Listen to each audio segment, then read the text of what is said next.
অন্যান্য মাসে সকাল ৮টা থেকে দুপুর ১টা পর্যন্ত, সকালে খাওয়ার পরেও দুপুর পর্যন্ত যাইতে কষ্ট হয়ে যায়। রমজান মাসে সুবে সাদিক থেকে শুরু করে সূর্যাস্ত পর্যন্ত সারাদিন না খেয়ে থাকলেও শরীরে মালুম হয় না। আল্লাহ যদি শক্তি বৃদ্ধি করে না দিত, সারাদিন না খেয়ে থাকতে পারতেন। আরে কত ডায়াবেটিসের রুগী একটু না খাইলেই মাথা ঘোরে, অথচ সারা দিন না খেয়ে থাকে, কোনো প্রবলেম নাই। আল্লাহু আকবার। শারীরিক শক্তিতে আল্লাহ বরকত দিলেন। রমজানে আল্লাহ মানুষের ইনকামে বরকত দিলেন। বুকে হাত দিয়ে দেখেন, আপনি ভ্যান চালান, রিক্সা চালান, কাপড় বিক্রি করেন, সরকারি বেসরকারি চাকরি করেন, আপনি ইমামতি করেন, তারাবি পড়ান, যেই দিকে তাকান হাফেজদের বরকত, ইমামদের বরকত, চাকরিজীবীদের বরকত, বোনাস পায়, রিক্সাওয়ালা ভ্যানওয়ালা ঠিক মতো বকশিস পায়। এরপরে কাপড়ের দোকানদার বেলা বেচাকেনা বিক্রি হয়ে যায়। রমজান মাসে প্রত্যেকটা মানুষের উপার্জনের মধ্যে বরকত, রমজান মাসে মানুষের খাওয়া দাওয়ার মধ্যেও বরকত। অন্যান্য মাসে 3 বেলা যা না খায়, রমজান মাসে 2 বারে তার ডবল খায়। কথা খায় না? খায় না, খায় না, খায় না? রমজান মাসে 2 অক্টে যা খায়, আপনারা মিলায় দেখেন। অন্যান্য মাসে 3 বারে যে বিক্রি, যে বাজার, যে খাওয়া দাওয়া মানুষ করে, কিন্তু রমাদান মাসে ইফতারির টাইমে 12-13 রকম বাহারি আইটেম, সাহারির টাইম, মধ্যরাত, এই রাতে সেই রাতে কত আইটেম এই রমজান মাসে মানুষ খায়। এত বেশি খাওয়ার মধ্যে আল্লাহ বরকত। এবার আসেন মানুষের ইবাদতের মধ্যে রমজানে বরকত, এত বেশি বরকত। ও দুনিয়ার মানুষ, মানুষ দেখবেন 11টা মাস মানুষকে মসজিদে ধরে রাখা যায় না, নামাজ পড়লেই পকার পার। আর রমজান মাসে মানুষকে মসজিদ থেকে বাইর করা যায় না। কথা কানা? অন্যান্য মাসে এদের ধরে রাখা যায় না, কিন্তু রমজান মাসে দেখবেন বাইর করে দিলেও যায় না। শীত কাত হেলান দিয়ে কোরআন পড়ে, তাসবিহ পড়ে, বসে থাকে, তাহাজ্জুদ পড়ে, নফল পড়ে, মসজিদের থেকে বাইর হইতেই চায় না। দেখবেন মসজিদে আসর বাদ, জোহর বাদ দেখবেন অন্তত 2-20টা পড়ে আসে, কিন্তু অন্যান্য মাসে দেখবেন কখনো আসে? আরে কোরআন তেলাওয়াত, তাহাজ্জুদ নামাজ, নফল নামাজ, সব দিক থেকে তাসবিহ, তাহলিল, ইবাদতে বরকত। আল্লাহ বলছে, বান্দা তোর সব কিছুতে যেহেতু আমি বরকত দিলাম, ইবাদতেও যেহেতু বরকত, যা আমি আর বসে থাকবো কেন, তোর নেকিতেও বরকত দিয়ে দিলাম। অন্য মাসে একটা কাজ করলে, একটা নেকি ভালো কাজ করলে, আর রমজান মাসে একটা ভালো কাজ করলে 70 গুণ বেশি নেকি দিয়ে দিলাম। আল্লাহও কিন্তু বসে নেই, আল্লাহ আমাদের নেকি দেওয়ার বেলায় বরকত বাড়ায় দিলেন। আল্লাহু আকবার। এরপরে আমার নবী বলেন, সালাসু দাওয়াতিন মুস্তাজাবাতুদ দাওয়া, আস-সাইম ওয়া দাওয়াতুল মাজলুম ওয়া দাওয়াতুল মুসাফির। আল্লাহ নবী বলেন, 3 শ্রেণীর মানুষের দোয়া আল্লাহ ফেরত দেন না। 1 নাম্বার রোজাদার, আস-সাইম, রোজাদার ব্যক্তির দোয়া আল্লাহ ফেরত দেন না। আপনি রোজা অবস্থায় সুবে সাদিক থেকে শুরু করে সূর্যাস্ত পর্যন্ত যত দোয়া মালিকের কাছে করবেন, প্রত্যেকটা দোয়া আল্লাহ আপনার কবুল করে নেবেন। রমজান মাস দোয়া কবুলের মাস, যা দোয়া করবেন, যা চাইবেন তাই কবুল। কিন্তু কপাল পোড়া মুসলমান রমজান মাসে দোয়া করার টাইম পায় না। এরপরে দেখবেন ওয়া দাওয়াতুল মাজলুম, মাজলুম ব্যক্তির দোয়া আল্লাহ ফেরত দেন না। দেখেন না, এর কারেন্ট পিকআপ দেখেন। 16 বছর স্বৈরা শাসক যে জুলুম নির্যাতন এদেশের জনগণের উপরে চালাইছে, আলেম উলামার উপরে চালাইছে, ইসলামী আন্দোলনের উপরে চালাইছে, কোরআন সুন্নাহর উপরে চালাইছে, এদেশের মাজলুম জনগণের উপরে যে জুলুম নির্যাতনের স্টিম রোলার চালাইছে, এই মাজলুম ব্যক্তিগুলো দোয়া করেছে, ওয়াত্তাকুল্লাহ দাওয়াতাল মাজলুম ফাইন্না লাইসা বাইনাহু ওয়া বাইনাল্লাহিল হিজাব। মাজলুমের বদদোয়া আর আল্লাহর মধ্যে কোনো পর্দা থাকে না। এই 16 বছরে যত চোখের পানি এদেশের মানুষের চোখে ঝরেছে, এই চোখের পানি আল্লাহর দরবারে কবুল হয়ে গিয়েছে। ছোট ছোট বাচ্চাদের স্লোগানের মাথায় পড়ে এই জালেম পালাইতে বাধ্য হয়েছে। এতদিন খালি দোয়া করতাম, আল্লাহ তুমি কি দেখো না, তুমি কি দেখতে পাও না? আরে এখন খালি মনে হয় আল্লাহ দেখাবা, তাই বলে এত তাড়াতাড়ি? ঠিক না? এতদিন খালি চিন্তা করতাম আল্লাহ তুমি কি দেখো না, দেখতে পাও না, এত জুলুম তুমি কেমনে সহ্য করো? এখন খালি মনে হয় আল্লাহ দেখাবা, তাই বলে এত তাড়াতাড়ি? এখনো তো মাঝে মাঝে সিমটি কাটি যে আসলে ওরা গেছে। কথা ঠিক না বেঠিক? 16 বছর যে জুলুম নির্যাতন এদেশের জনগণের উপরে চালিয়েছে, যত দোয়া তারা করেছে, প্রত্যেকটা দোয়া আল্লাহর দরবারে কবুল হয়ে গিয়েছে। আর এই দোয়াগুলো, ফোঁটা ফোঁটা পানিগুলো একত্রিত হয়ে বঙ্গোপসাগরে রূপান্তরিত হয়েছে, যার কারণে বিস্ফোরণ হয়ে কিছু রক্ত আর কিছু জীবনের বিনিময়ে জালেমকে তাড়িয়ে বাইরে বার করে দিয়েছে।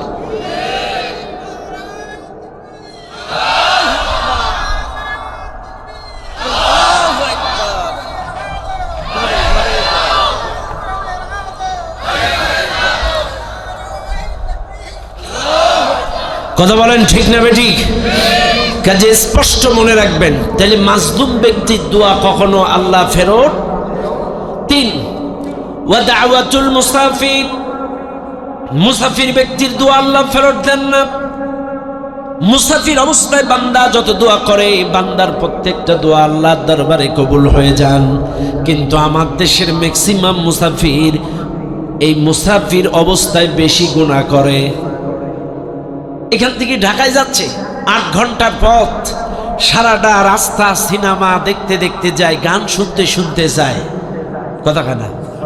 আরে আল্লাহ মুসাফিরের কত সুযোগ দিছে। 4 রাকাত ফরজ নামাজ 2 রাকাত করে দিল। তুই ক্লান্ত, তুই শ্রান্ত, তুই কষ্ট পাবি, এই জন্য আল্লাহ তার রুখসাত করে দিল। আর অথচ ও আর তো নামাজ তো পড়েই না, A to Z গাড়িতে গান বাজনা সিনেমা দেখে কাটায় দেয়। ভাই রে, কখনো কি চিন্তা করছেন এবার যদি সড়ক দুর্ঘটনায় সিট পাটাং হয়, আপনি তো গান শুনছিলেন, সিনেমা দেখছিলেন, এই রাস্তায় যদি এই অবস্থায় আপনার মৃত্যু হয়ে যায়, আপনি কি মনে করেন জান্নাতের হাল মাসালে? যে যে অবস্থায় মারা যাবে সে সেই অবস্থায় কিয়ামতে উঠবে। শুনে নেন আপনারা, যে যে অবস্থায় মারা যাবে সে সেই অবস্থায় কিয়ামতে উঠবে। এজন্য খবরদার, রমাদান মাস হেলাই ফেলাই কাটাবেন না। রমাদান মাস দোয়া কবুলের মাস। আল্লাহ পাক রমজান মাসে বান্দার দোয়া ফেরত দেন না। রমজান মাস ধৈর্যের মাস, ধৈর্যের মাস।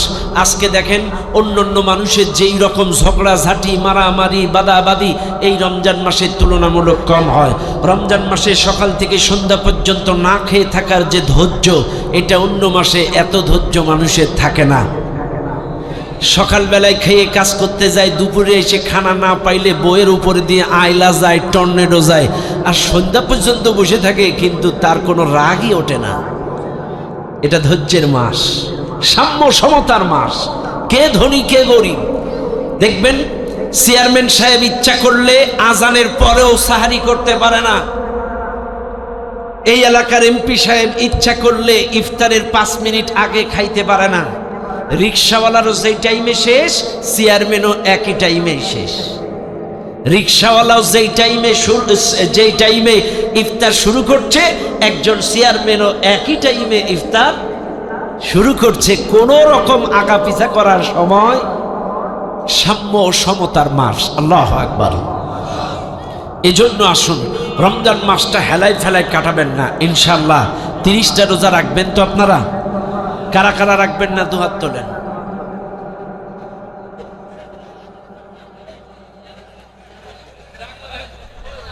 ও বাজি অনরা বেগুন রাখিয়ন, রাখিয়ন যে আলহামদুলিল্লাহ। বলেন আমরা সবাই 30টা রোজা রাখবো ইনশাআল্লাহ। হাত তুলে দেখান, বলেন ইনশাআল্লাহ। এবার বলেন, হাত তোলেন না, নামায়েন না। শুধু কি পেটের রোজা না সব অঙ্গ প্রত্যঙ্গের রোজা রাখবেন? হাতের রোজা, চোখের রোজা, কানের রোজা, অন্তরের রোজা, অঙ্গ প্রত্যঙ্গ প্রত্যেকটার হক আদায় করে রোজা থাকবো ইনশাআল্লাহ। আল্লাহ পাক কবুল করুন, বলেন আমিন। আসেন আমার সঙ্গে তেলাওয়াত করেন। আউযু বিল্লাহি মিনাশ শাইতানির রাজিম। বিসমিল্লাহির রহমানির রহিম।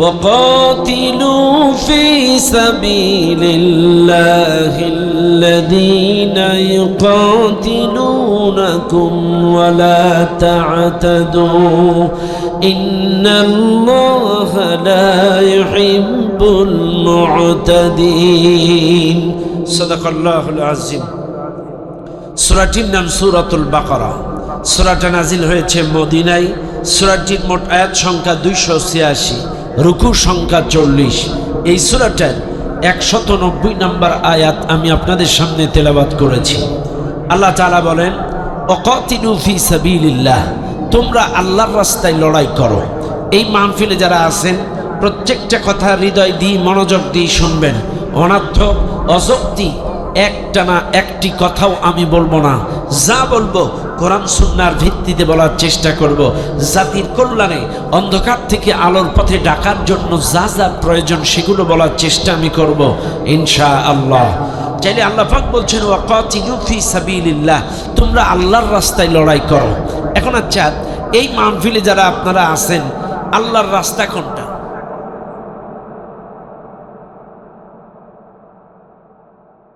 আল্লাহর রাস্তা কোনটা এই মাহফিলে যারা আছেন একটু শুনে নেন ভালো করে এই মাহফিলে যারা আছেন আপনারা চট্টগ্রামের রাস্তা ঢাকার রাস্তা সিলেটের রাস্তা রাজশাহীর রাস্তা কয়রার রাস্তা নোয়াবেকির রাস্তা প্রতাপনগরের রাস্তা সব রাস্তা চেনেন কিন্তু আল্লাহর রাস্তা কিন্তু অনেকেই চিনে না কেউ মনে করে আল্লাহর রাস্তা নামাজ কেউ মনে করে আল্লাহর রাস্তা পীর মুরিদি কেউ মনে করে আল্লাহর রাস্তা জিকির কেউ মনে করে আল্লাহর রাস্তা হলো শুধুমাত্র পীরের বায়াত হওয়া কেউ মনে করে আল্লাহর রাস্তা শুধুমাত্র নামাজ রোজা হজ যাকাত জিকির এক একজনের ধারণা এক এক রকম এটাই নবীওয়ালা পথ এটাই আল্লাহওয়ালা পথ এটাই সঠিক পথ এক একজনের এক একটা মত এখন আপনারা আসেন আল্লাহর রাস্তা মূলত কোনটা রাস্তা চিনে লড়তে হবে এদেশের অনেক মানুষ মানব রচিত মতবাদ মানব রচিত আইন লড়তে গিয়ে যদি মারা যায় সেও বলে আমি নাকি শহীদ সেও কি শহীদ মানব রচিত আইন রচনা করতে যেই মানব রচিত আইন প্রতিষ্ঠা করতে যেই আজ এই মাহফিলে যারা আছেন একটু ভালো করে খেয়াল করেন চাইলে আল্লাহর রাস্তা কোনটা এটা কি চিনে লড়বেন না না চিনে লড়বেন আগে চিনতে হবে না আসেন আল্লাহর রাস্তাটা আগে আপনাদেরকে একটু বলে দেই শুনে নেন প্রজ্ঞাসার মুসলমানেরা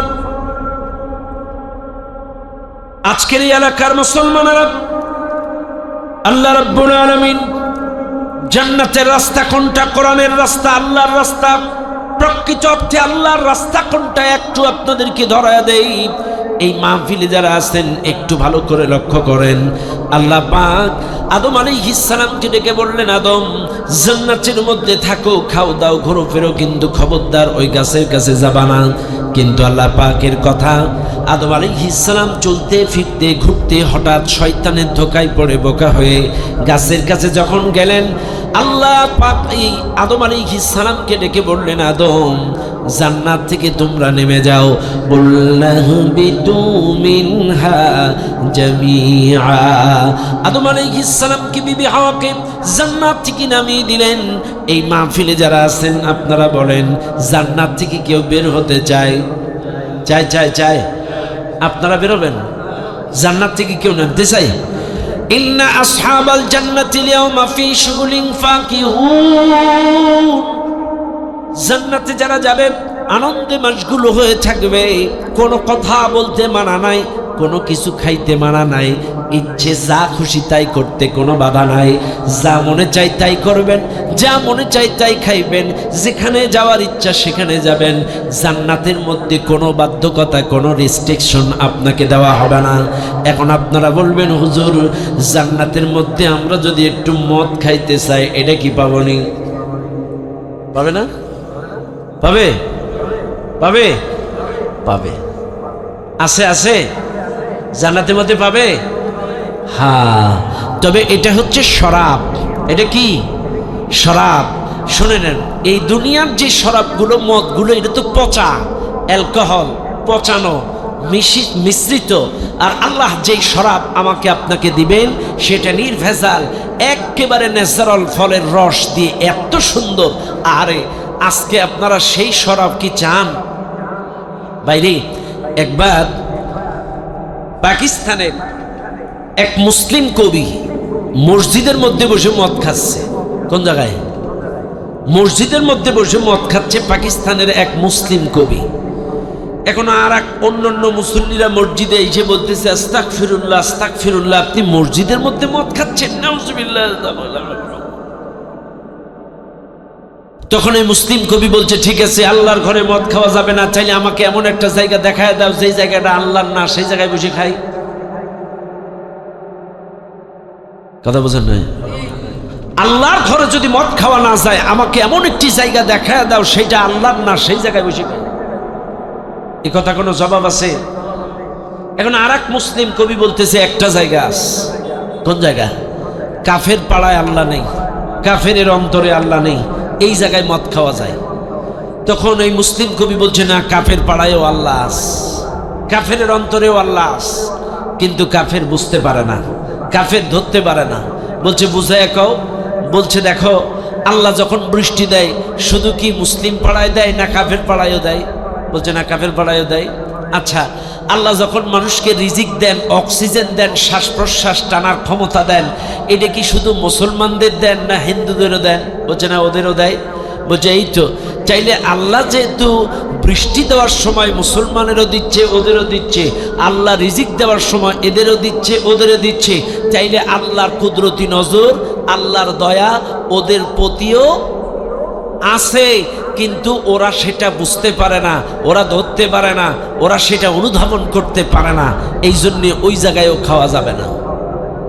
এবার অন্য অন্য কবিরা রেগে মেগে বলছে, আচ্ছা ঠিক আছে, এই জায়গায় যাবে না ওই জায়গায় যাবে না, তাহলে তুমি কও কোন জায়গায় যাবে?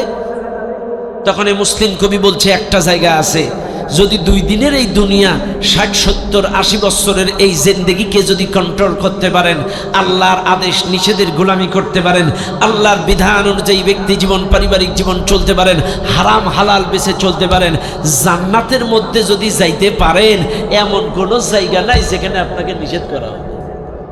সুবহানাল্লাহ বলবেন না? চাইলে জান্নাতের মধ্যে কোনো কিছুর বাধা দেওয়া হবে না। আরে আজকে আমাদের দেশের যুবকগুলো যারা জাহান্নামী হুরের পিছনে ঘোরেন, এরা তো ম্যাক্সিমাম মেকআপ সুন্দরী, কিন্তু জান্নাতে 70টা করে হুর এক একজনকে দেওয়া হবে, এগুলো ন্যাচারাল সুন্দরী। শোনেন, এই যে 70টা করে হুর আল্লাহ তাআলা এক একজনকে দিবেন, কেন দিবেন, কোন বৈশিষ্ট্যের কারণে দিবেন? শোনেন, আজকের যুবকেরা যারা জাহান্নামী হুরের পিছনে ঘুরঘুর করছেন, এদের জন্য না। কুল্লিল মুমিনিনা ইয়াগুদ্দু মিন আবসারিহিম ওয়া ইয়াহফাজু ফুরুজাহুম। আল্লাহ বলছেন, নবীজি, মুমিন পুরুষদেরকে বলে দাও তারা চক্ষু নিম্নগামী করে, লজ্জাস্থানের হেফাজত করে। এবং নারীদেরকেও বলেছেন, ওয়া কুল্লিল মুমিনাতি ইয়াগুদ্দুনা মিন আবসারিহিন্না ওয়া ইয়াহফাজনা ফুরুজাহুন্না ওয়া লা ইউবদিনা যিনাতাহুন্না। নবীজি, মুমিনা নারীদেরকেও বলে দাও চক্ষু নিম্নগামী করে, লজ্জাস্থানের হেফাজত করে, এবং তাদের শরীরের সুন্দর অংশটা যেন দেখায় না বেড়ায়। এবার বলবেন, হুজুর, শরীরের সৌন্দর্য অংশ কোনটা? হ্যাঁ, মানুষের শরীরের সৌন্দর্য অংশ হচ্ছে তার গলা, তার পিঠ। মেয়েদের কথা বলছি, তার গলা, তার পিঠ, তার হাত, তার মুখ, তার স্কিন, তার অঙ্গ প্রত্যঙ্গ। শোনেন, এগুলো হচ্ছে সুন্দর অংশ। আর কোরআন বলতেছে, যারা এই সুন্দর অংশ দেখায়া বেড়ায়, লানাল্লাহুন নাজিরা ওয়াল মানজুরা ইলাইহি। আল্লাহর রাসূল বলেন, যারা দেখায় এবং যারা দেখে, উভয়ের প্রতি আল্লাহর লানত। কথা বুঝেন না আপনারা? যারা দেখায়, অর্থাৎ যে মেয়েরা, যেই বউরা সাজসজ্জা করে পরপুরুষকে আকর্ষিত করার জন্য রাস্তা দিয়ে পাকুম করে বাইর হয়, এখানে বের করা, ওখানে বাইর করা, এখানে ছেঁড়া, ওখানে ফাড়া, পিঠ বাইর করা, বুক বাইর করা, চতুর্দিক থেকে দেখায়, এদের উপরেও লানত। আর যারা দাঁড়ায় দাঁড়ায় দেখে, এদের উপরেও লানত। যারা দেখে এবং যারা দেখায়, উভয়ের উপরেই আল্লাহর লানত। আর যদি নজরকে কন্ট্রোল করতে পারেন, নজরকে হেফাজত করতে পারেন, আপনার জন্য আল্লাহ তাআলা জান্নাতে 70টা হুরের ব্যবস্থা করে দিবেন। ভাইরা আমার, বাবাজিরা আমার, আদম আলাইহিস সালামকে জান্নাত থেকে নামিয়ে দিলেন। আদম আলাইহিস সালাম জান্নাতের বাইরে এসে প্রচন্ড কান্নাকাটি, আকুতি মিনতি, অনুতপ্ত, অনুশোচিত, এত বেশি কান্নাকাটি করলেন। আল্লাহ পাক আদম আলাইহিস সালামকে ডেকে বললেন, আদম তোমাকে চিরকাল চিরদিনের জন্য বার করে দেই নাই। আদম তুমি শুনে নাও, তোমরা শুনে নাও, যেই জান্নাত থেকে তোমাদেরকে নামিয়ে দিলাম, এই জান্নাতে যদি পুনরায় আবার ফিরে আসতে চাও, এই জান্নাতে যদি আবার পুনরায় ফিরে আসতে চাও, সত্য হলো একটা। সেই সত্যটা হলো ফাইম্মা ইয়াতিয়ান্নাকুম মিন্নি হুদায়া, আমার পক্ষ থেকে একটি হেদায়াত যাবে, আমার পক্ষ থেকে একটি কিতাব যাবে, আমার পক্ষ থেকে একটি দিক ও নির্দেশনা উপদেশ যাবে।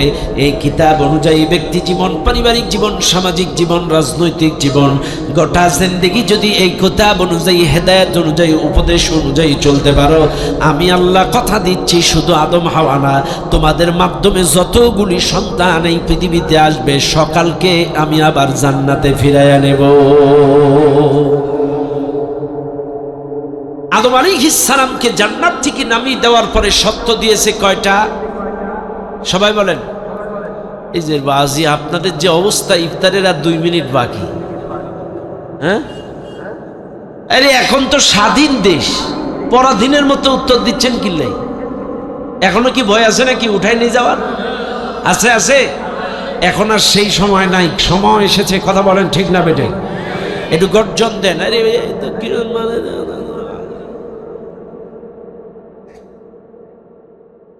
আদম আলাইহিস সালামকে জান্নাত থেকে নামিয়ে দেওয়ার পরে সত্য দিয়েছে কয়টা? আরো জোরে। সত্যটা হলো ফাইম্মা ইয়াতিয়ান্নাকুম মিন্নি হুদায়া, আমার পক্ষ থেকে একটি হেদায়াত, একটা গাইডলাইন, একটি মুক্তি সনদ, একটি দিক নির্দেশনা, একটি উপদেশ, একটি গাইডলাইন, একটি নোটবুক যাবে। এই নোটবুক অনুযায়ী যদি চলতে পারো, হাদা বায়ানুল লিন্নাস হুদাল লিন্নাস হুদাল লিল মুত্তাকিন, এই কিতাব দিয়ে যদি সব কিছু পরিচালনা করতে পারো, হেদায়াত চাইতে পারো, হেদায়াত অনুযায়ী চলতে পারো, আমি আল্লাহ কথা দিচ্ছি, শুধু আদম হাওয়া না, তোমাদের মাধ্যমে এই পৃথিবীতে যতগুলি সন্তান আসবে, সকলকে আমি আবার জান্নাতে ফিরাইয়া নেব। চাইলে আপনি বিএনপি করেন, জাতীয় পার্টি করেন, জামাত করেন, আওয়ামী লীগ করেন, যে দল করেন, সরমনাই করেন, তাবলীগ করেন, আল্লাহর কসম, কোরআনের হেদায়াত ছাড়া, কোরআনের উপদেশ ছাড়া, কোরআনের দিক নির্দেশনা ছাড়া, কোরআনী সমাজ ছাড়া আল্লাহর জান্নাতে যাওয়া যাবে। এটাই বাস্তব এবং চূড়ান্ত। আপনি মনে করবেন কোরআন ছাড়া জান্নাতে যাবেন? আরে ভাই, একটা জিনিস স্পষ্টভাবে শুনে নেন, এই মাহফিলে যারা আছেন, শুধুমাত্র জিকির দিয়ে জান্নাতে যাওয়া যাবে না, শুধুমাত্র নামাজ দিয়ে জান্নাতে যাওয়া যাবে না, শুধুমাত্র হজ দিয়ে জান্নাতে যাওয়া যাবে না। আল্লাহর রাস্তা অনুযায়ী চলতে হবে, আনুগত্যের বিধান সব ক্ষেত্রে মানতে হবে। সব জায়গায় যদি মানতে পারেন, মেনে চলতে পারেন, চাইলেই আল্লাহর জান্নাতে যেতে পারবেন। শোনেন, এই মাহফিলের প্রত্যেকটা মুসলমান চাইলে জান্নাতের রাস্তা কোরআনের রাস্তা, আল্লাহর রাস্তা, কোরআনের রাস্তা, এই কোরআন অনুযায়ী ব্যক্তি জীবন, পারিবারিক জীবন, সামাজিক জীবন। এখন আপনারা বলবেন, হুজুর কোরআন অনুযায়ী এগুলো চালাতে হবে কেন? কেন চালাতে হবে? এইবার আপনারা একটু শুনে নেন ভালো করে। আমার দেশের মানুষ রাসূলুল্লাহকে অনুসরণ করে দাড়িতে, রাসূলুল্লাহকে অনুসরণ করে টুপিতে, রাসূলুল্লাহকে অনুসরণ করে পাগড়িতে, রাসূলুল্লাহকে অনুসরণ করে মেসওয়াকে, রাসূলুল্লাহকে অনুসরণ করে দস্তরখানায়, রাসূলুল্লাহকে অনুসরণ করে অন্যান্য নরমাল সুন্নাতে, কিন্তু রাসূলুল্লাহকে শক্ত জায়গায় ইত্তেবা করে না। শুনে নেন আজকের এই মাহফিলের জনগণ, আমার নবী 10টা বৎসর রাষ্ট্রের প্রধান নায়ক ছিলেন। শোনেন, আমার নবী মক্কা থেকে মদিনায় যাওয়ার পরে 10 বৎসর রাষ্ট্র ক্ষমতা চালিয়েছিলেন। আর 10 বছর যে রাষ্ট্র ক্ষমতা চালাইছিল কি দিয়ে? আস্তে কন, আরো আস্তে কন, আরো আস্তে। চাইলে এই জিনিসটা কে তাবলীগ, কে বিএনপি, কে জাতীয় পার্টি, কে জামাত, কে আওয়ামী লীগ, সকলকে স্বীকার করতে হবে। আমার নবী যদি 10টা বছর কোরআন দিয়ে রাষ্ট্র চালায়, আর কোরআন যদি এ কথা বলে, লাকাদ কানা লাকুম ফি রাসূলিল্লাহি উসওয়াতুন হাসানাহ, তোমাদের জন্য রাসূলুল্লাহর মধ্যেই রয়েছে উত্তম আদর্শ। তাইলে রাসূল রাষ্ট্রনায়ক হিসেবে আদর্শবান ছিলেন, রাসূল বিচারক হিসেবে আদর্শ ছিলেন, রাসূল স্বরাষ্ট্রমন্ত্রী হিসেবে আদর্শ ছিলেন, আইনমন্ত্রী হিসেবে আদর্শ ছিলেন, রাসূল রাষ্ট্রনায়ক হিসেবে আদর্শ ছিলেন, স্বামী হিসেবে আদর্শ ছিলেন, বাবা হিসেবে আদর্শ ছিলেন, মেহমান হিসেবে আদর্শ ছিলেন, মেজবান হিসেবে আদর্শ ছিলেন, প্রতিবেশী হিসেবে আদর্শ ছিলেন। আল্লাহর নবী ব্যবসায়ী হিসেবে আদর্শ ছিলেন। জীবনের সব ক্ষেত্রে দাড়িতে, টুপিতে, জুব্বায় সব কিছুতে মানব, কিন্তু ব্যবসার ক্ষেত্রে রাসূলের আদর্শ মানব না, বিচার করার ক্ষেত্রে রাসূলুল্লাহর আদর্শ মানব না, রাষ্ট্র পরিচালনার ক্ষেত্রে রাসূলুল্লাহর ইত্তেবা করব না। আপনার মতো সুবিধাবাদী লেবাসধারী মুসলমান এই জমিনে আল্লাহর কোনো দরকার নয়।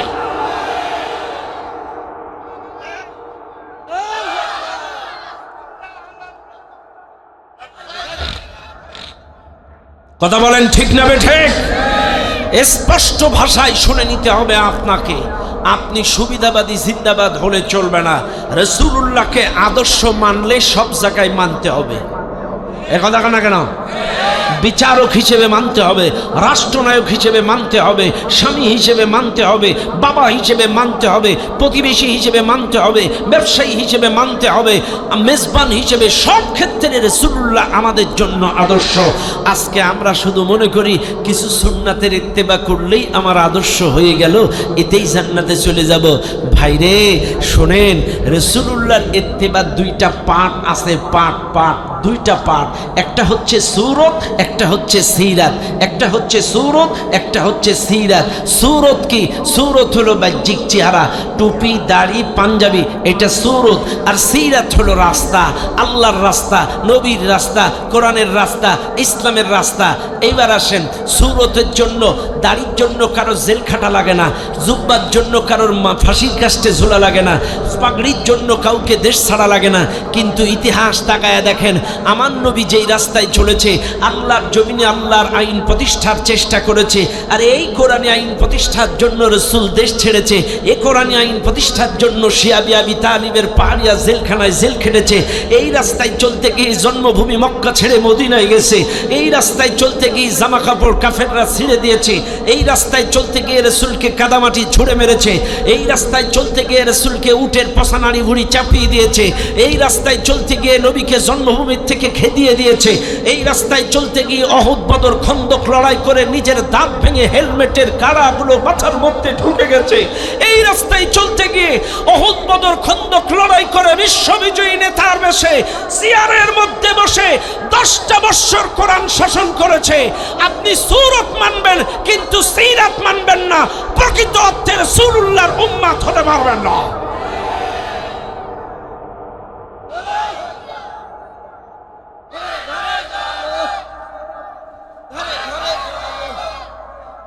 এরে তাকবীরও ভুলে গেছেন আপনারা, যে তাকবীর দিচ্ছে ব্যাটারি লো। বাবাজি, এই তাকবীরে জিহাদে যাওয়া লাগবে না, অর্ধেক রাস্তায় যেয়ে ফিরে আসতে হবে। এই কিন্তু তাকবীর দেবেন, পাইক গাছা কাঁপবে। কথা কয় না, দম ফুরায় যাচ্ছে। আসলে সত্যি কথা কি, মানুষের মনে এখনো আতঙ্ক যে আওয়ামী লীগ আছে। 16টা বছর তো ওরা তাকবীর দিতে দেয়নি। দিতে দিছিল 16 বছর এরা তাকবীর দিতে দেয়নি, স্লোগান দিতে দেয়নি। এরা তাকবীর দিলেই বলেছে জঙ্গি, তাকবীর দিলেই বলেছে তালেবান, তাকবীর দিলেই বলেছে ইসলাম। এখন আমার প্রশ্ন একটাই, আল্লাহু আকবার মানে কি? আল্লাহ বড়, আল্লাহ মহান, এটাই যদি আল্লাহর বড়ত্ব, এটার অর্থ হয়, তাইলে যে বা যারা আওয়ামী লীগ করে 16টা বছর মানুষকে আল্লাহু আকবার এই স্লোগানটা দিতে দেয় নাই, ওরাও দেয় নাই, ওরা কবরে যে যখন জিজ্ঞাসা করবে তোর রবকে, ওরা কি বলবে?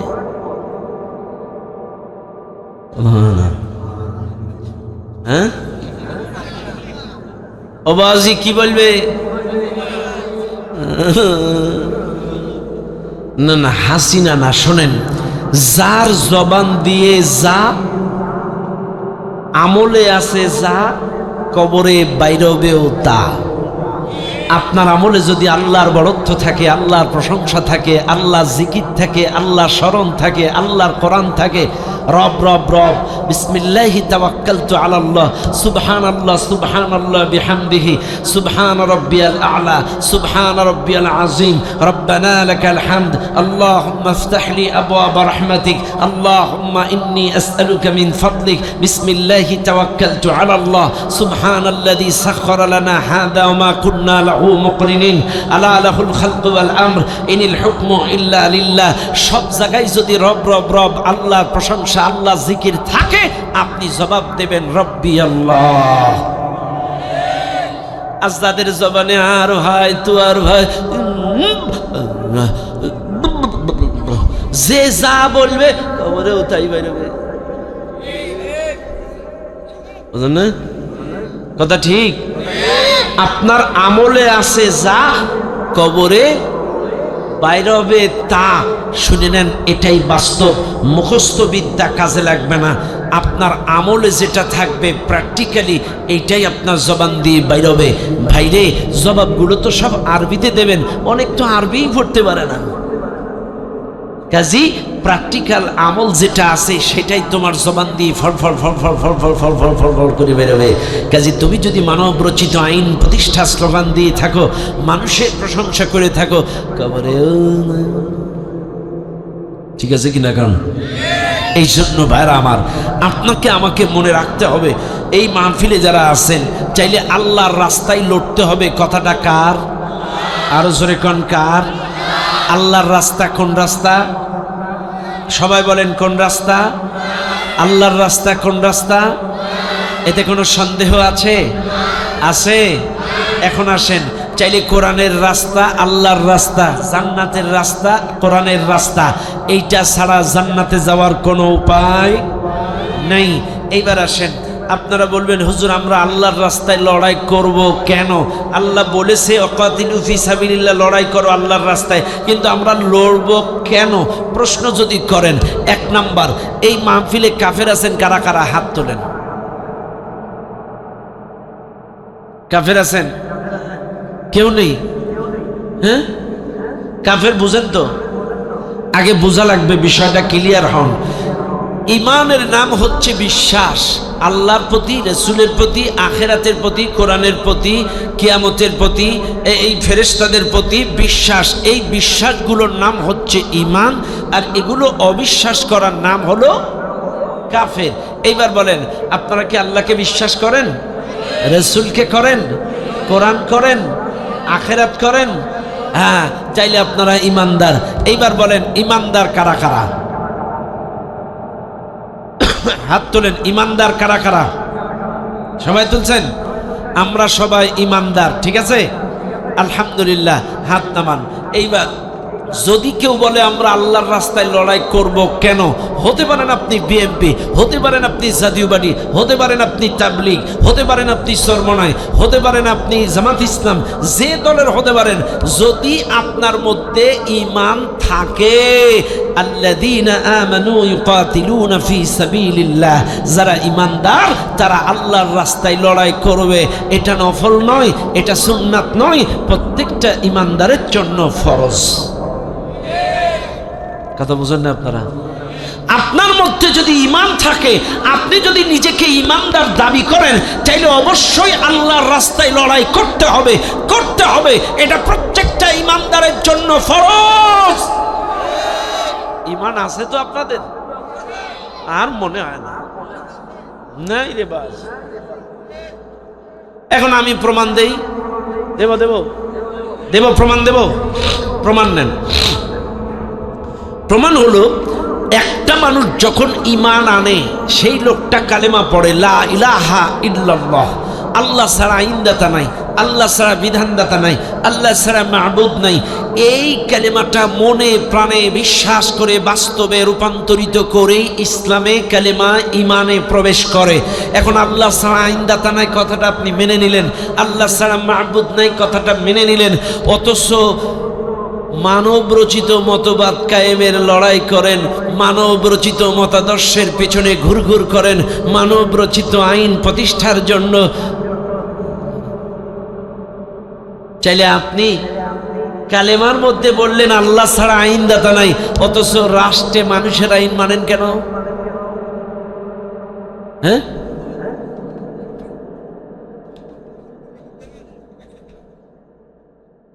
তাইলে কি ইমান থাকলো? জোরে কোন থাকলো? এই তো আপনারা বুঝে গেলেন। ও দুনিয়ার মানুষ, এক নাম্বার যারা ইমানদার নিজেকে দাবি করবে, হতে পারেন আপনি বিএমপি, হতে পারেন আপনি জামাত, হতে পারেন আপনি তাবলীগ, হতে পারেন আপনি চরমনাই। ঈমান যদি আপনার মধ্যে থাকে, অবশ্যই আল্লাহর জমিনে আল্লাহর কোরআন প্রতিষ্ঠার জন্য লড়াই করা লাগবে। কারণ কোরআন ছাড়া, কোরআনী উপদেশ ছাড়া, কোরআনী হেদায়েত ছাড়া, কোরআনী রাস্তা ছাড়া আল্লাহর জান্নাতে যাওয়া যাবে না। ও দুনিয়ার মানুষ, এবার বলবেন হুজুর কথাটা কেমন বললেন, একটু বোঝায় দেই। শুনে নেন, এই দুনিয়ার মানুষ, আপনারাই বলেন কোরআনটা নাজিল করেছে কাদের জন্য? সবাই বলেন আরো জোরে। মানুষের জন্য, গরু ছাগলের জন্য? কাদের জন্য? আচ্ছা, তাহলে বিএনপির ভাইরা মানুষ না? হ্যাঁ, জাতীয় পার্টির ওরা মানুষ না? আওয়ামী লীগের ওরা মানুষ না? তাইলে এরা বলে কেন কোরআনের মধ্যে রাজনীতি নেই? কোরআন যদি মানুষের জন্যই আল্লাহ নাজিল করে, হুদাল লিন্নাস, হাদা বায়ানুল লিন্নাস, এই কোরআনটা তোমাদের জন্য উপদেশ, এই কোরআনটা তোমাদের জন্য হেদায়াত। এইটা আল্লাহ শুধু জামাত ইসলামকে বলেনি, শুধু তাবলীগ জামাতকে বলেনি, শুধু চরমনাইকে বলেনি, গোটা দুনিয়ার মানুষকে বলেছে এই কোরআন তোমাদের জন্য উপদেশ। ব্যক্তি জীবন থেকে শুরু করে পার্লামেন্ট পর্যন্ত সব কিছু এই কোরআনের মধ্যে আছে, এই কোরআন দিয়ে চালাও। বাইরে আজকে আপনারা হয়তো বলবেন কোরআনের মধ্যে রাজনীতি নাই। তাহলে কোরআনে যদি রাজনীতি না থাকবে, আমার নবী 10টা বছর কোরআন দিয়ে রাষ্ট্র চালালো কেমনে? হ্যাঁ, কেমনে চালালো নবী? আমার নবী 3টা চেয়ার ছিল, রাষ্ট্রের প্রধান চেয়ার, সামরিক বাহিনীর চেয়ার এবং বিচার ব্যবস্থার চেয়ার, অর্থাৎ আইন মন্ত্রণালয়, স্বরাষ্ট্র মন্ত্রণালয়, রাষ্ট্রের প্রধান চেয়ার মন্ত্রণালয়। এই 3টা চেয়ার আমার নবী 10টা বছর কোরআন দিয়ে চালিয়েছে। আর এই 10 বছরে ওই মদিনার বুকে কোনো চিন্তাই ছিল না, চাঁদাবাদ ছিল না, ধর্ষক ছিল না, কোনো খুনি ছিল না, কোনো আসামি ছিল না, কোনো অশান্তি এই 10টা বছর মদিনার বুকে ছিল না, ওই সুন্দর রাষ্ট্রে ছিল না। আজ আপনারা যারা বলবেন কোরআনে রাজনীতি নাই, এরা আসলে কোরআন পড়ে না, কোরআন বুঝে না, অর্থের মোহে পড়ে, দলের মোহে পড়ে, ওদের বিবেককে, মনুষ্যত্বকে বিক্রি করে দিয়েছে। আর শোনেন, যে মানুষ বিবেক দিয়ে বিবেচনা করে না, মনুষ্যত্ব দিয়ে চিন্তা ভাবনা করে না, আল্লাহর কসম ওকে মানুষ বলা যায় না, ও হচ্ছে চতুষ্পদ জানোয়ারের চাইতে খারাপ।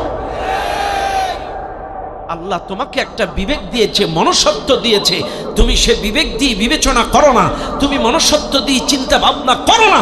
কিসের মানুষ তুমি? তুমি 500 টাকার কাছে বিক্রি হয়ে যাও, একটা পদ পদবীর জন্য বিক্রি হয়ে যাও, একটা দলীয় চাটুকারিতার জন্য বিক্রি হয়ে যাও। আরে দলাদলি এটা আপনার ব্যক্তিগত ব্যাপার। তাই বলে কোরআনের বিরোধিতা করবেন, তাই বলে ইসলামের বিরোধিতা করবেন, তাই বলে আলেম উলামার বিরোধিতা করবেন, ইসলামী আন্দোলনের বিরোধিতা করবেন? শোনো, স্পষ্ট ভাষায় বলে যাচ্ছি, 16টা বছর ওই জালেম সরকার আলেম উলামার বিরোধিতা করার কারণে, ইসলামী আন্দোলনের বিরোধিতা করার কারণে, মসজিদ মাদ্রাসার বিরোধিতা করার কারণে, কোরআন সুন্নাহর বিরোধিতা করার কারণে এদেশের মানুষ তাদেরকে ডাস্টবিনে নিক্ষেপ করেছে। আপনারাও যদি সেই রাস্তায় চলেন, এদেশের কোন মানুষ যদি আবার পুনরায় ইসলামের বিরোধিতা করে, কোরআনের বিরোধিতা করে, ইসলামী আন্দোলনের বিরোধিতা করে, এদেশের জনগণ তোমাদেরকে বঙ্গোপসাগর পার করে দেবে, পরোয়া করবে না। কাজে যে দল করেন আপনার ব্যক্তিগত ব্যাপার, ইসলাম নিয়ে তামাশা করবেন না। একটা দল তামাশা করার কারণে পকার পার। ওদের থেকে শিক্ষা নিয়েন। আল্লাহ ওদের এমন লাঞ্ছিত করেছে, ওরা না পারছে সইতে, না পারছে কইতে, মুখ দেখাতে পারছে না। ওবাজি, ওই যে লন্ডনের টিউলিপ সিদ্দিকী, কি টিউলিপ, এর মন্ত্রণালয় চলে গেছে, খুব তাড়াতাড়ি অ্যারেস্ট হয়ে যাইতে পারে। কেউ এখন আর মুখ দেখাইতে পারছে না। আল্লাহ এমন ভাবে লাঞ্ছিত করছে, ওদের যে দুর্নীতি, হাজার হাজার কোটি টাকার, গোটা পৃথিবীর কাছে, বিভিন্ন দেশের মিডিয়ার কাছে, এই যে আয়না ঘরের চিত্রগুলো বিভিন্ন দেশের আন্তর্জাতিক মিডিয়াগুলো ফুটেজ করে গোটা পৃথিবীর সংবাদপত্রে সেগুলো প্রচার করে, গোটা পৃথিবীর কাছে ওই পরিবারের ইজ্জত সম্মান ধুলায় মিশে গেছে। হ্যাঁ, এরা এখন আর মুখ দেখাতে পারছে না।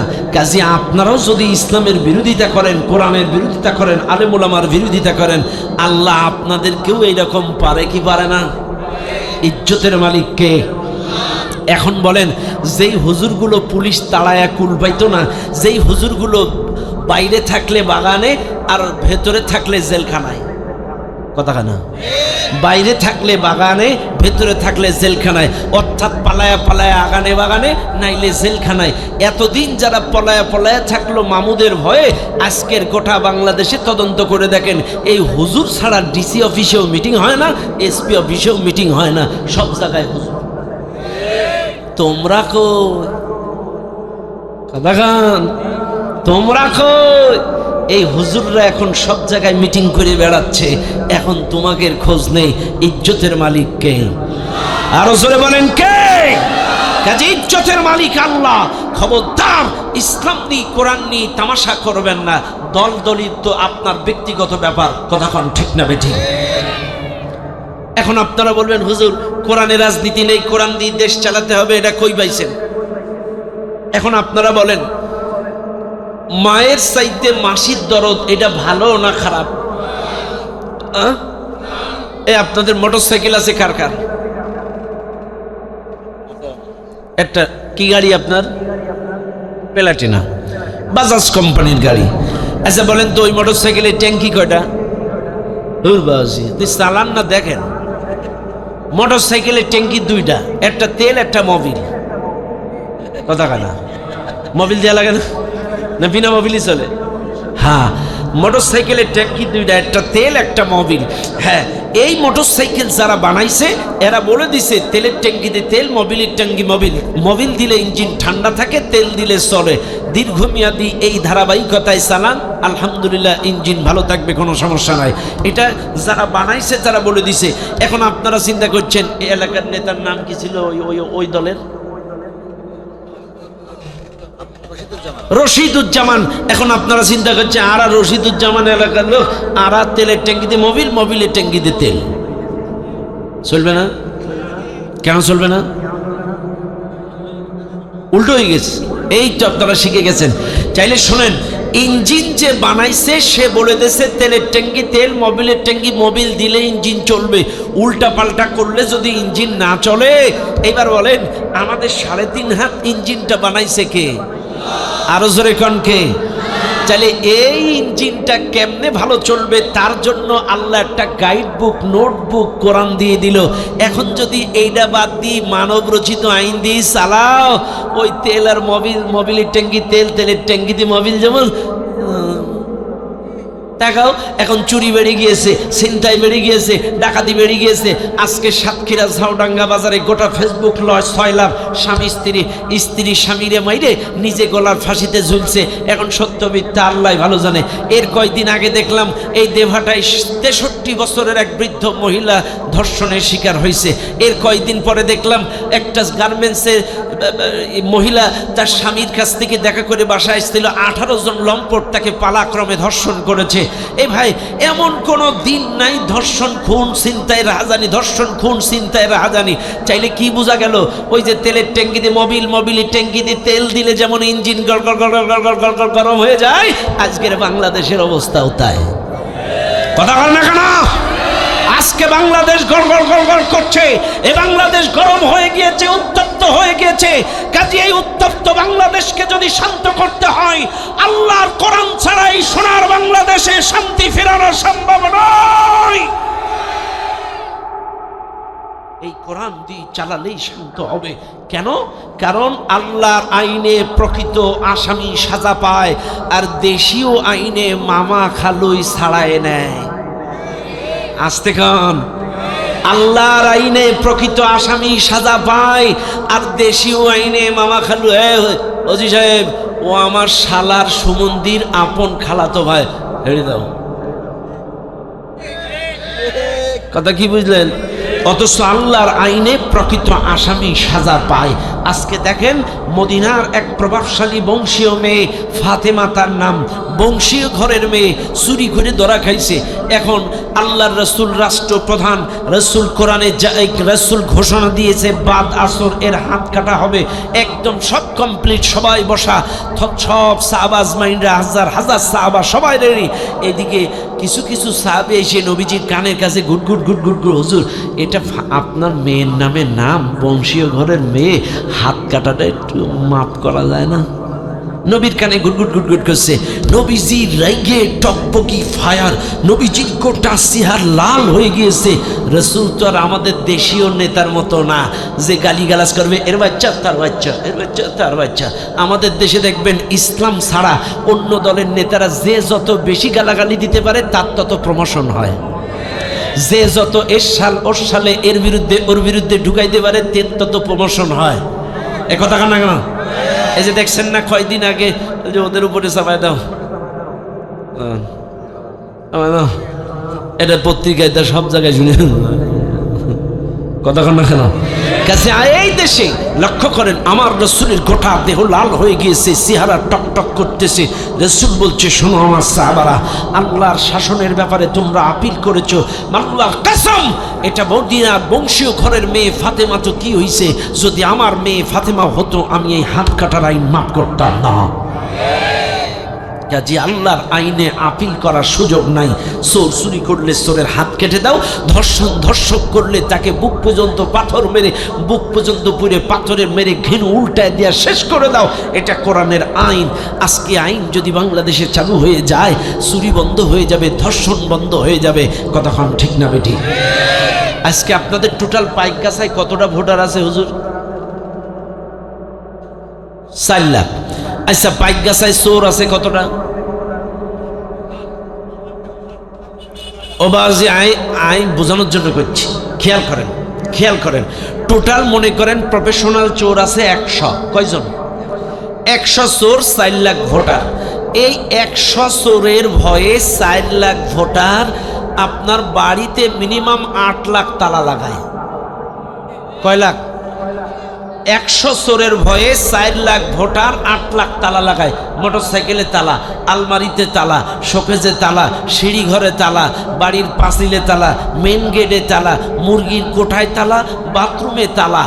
এতগুলো তালা মারার পরেও দোয়া করে, আল্লাহ চুরি বেড়ে গেছে, হিফাজতের মালিক তুমি। 100 চোরের ভয়ে 8 লাখ তালা মেরে আবার দোয়া করতেছেন। এইটা তো আপনার উচিত ছিল না।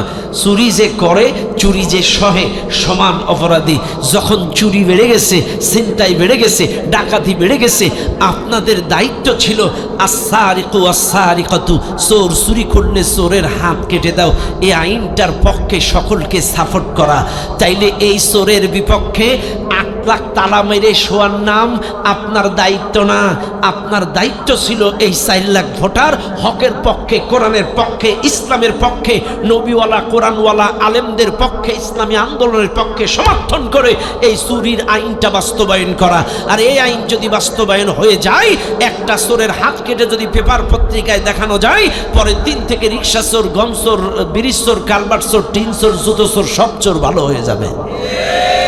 এটাই আপনার ইমানের দাবি। আপনি চোরের ভয়ে বাড়ি বসে জিকির করলেন, ওরা এত খারাপ। এটা আপনার কাজ ছিল না। আপনার কাজ ছিল চোরের ভয়ে আল্লাহর আইনটা রাষ্ট্রে বাস্তবায়নের চেষ্টা করা। অথচ আপনি আল্লাহর আইনের পক্ষে ছিলেন না, তালা লাগানোর পক্ষে। কথা কন, আপনি নামাজ পড়েছেন আর তালা মেরেছেন, অথচ আপনার এইটা করার কথা ছিল না। আপনার উচিত ছিল এই চুরির আইনটা বাস্তবায়ন করা। আর এই চুরির আইন যারা বাস্তবায়ন করছে তাদেরকে রাষ্ট্র ক্ষমতায় পাঠানো। আমি আবারও বলছি, আমি বিএনপি চিনি না, জামাত চিনি না, জাতীয় পার্টি চিনি না। যারাই কোরআনের আইন কায়েম করবে, যারাই আল্লাহর আইন কায়েম করবে, আমরা সবাই তাদের পক্ষে। কথা বলেন ঠিক না বেঠিক? এবার বলেন, কোরআন আছে যেখানে, কোরআন নাই যেখানে, কোরআনওয়ালা যেখানে, কোরআন নাই যেখানে, তুমি কোরআন পড়ো, তুমি কোরআন আইনের পক্ষে থাকো, কোরআনী সমাজ গড়ার কথা বলো, আমরা তোমার সাথে আছি। নাইলে আইন নামাজ পড়বো, রোজা করবো, দাড়ি রাখবো, টুপি রাখবো, আর তুমি কোরআন বিরোধিতা, ইসলাম বিরোধিতা, আলেম বিরোধিতা, আই তোমার সাথে থেকে জাহান্নামে যাবো? তা হবে না।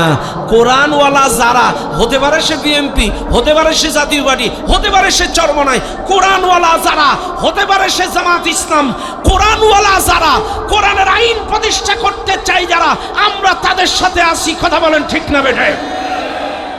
আমরা কোরআনওয়ালাদের সাথে থাকবো, কোনো দুনিয়াওয়ালাদের সাথে নয়।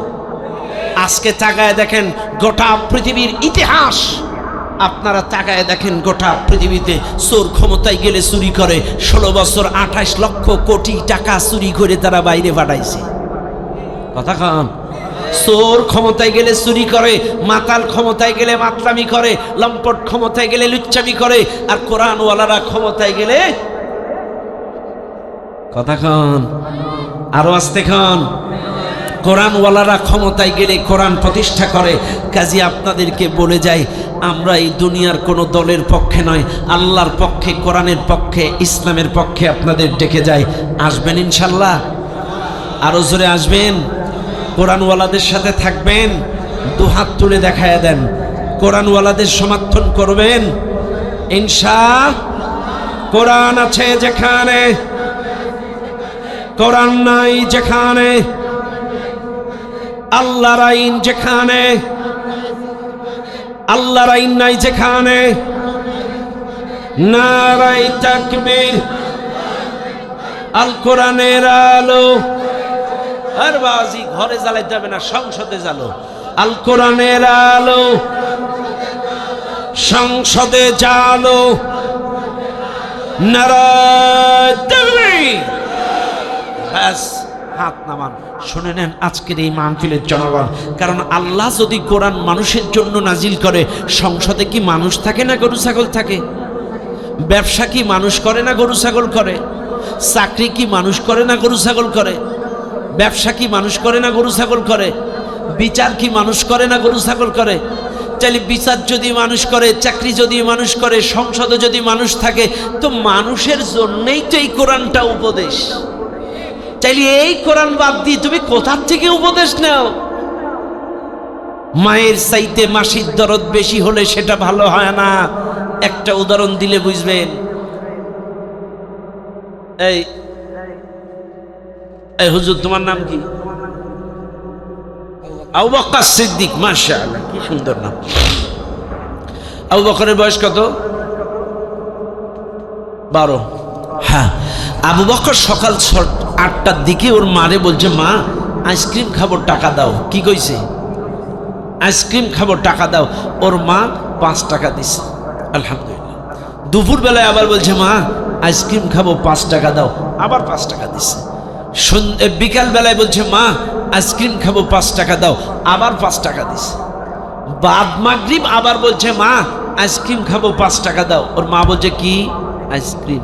কি আইসক্রিম? কে আইসক্রিম? পাশে ছিল লাঠি, আচ্ছা বেড়ান বেড়াইছে, পিটায় দাগ করে দিছে। এখনো উঠোনে গোড়াগড়ি খেয়ে কাঁদতেছে।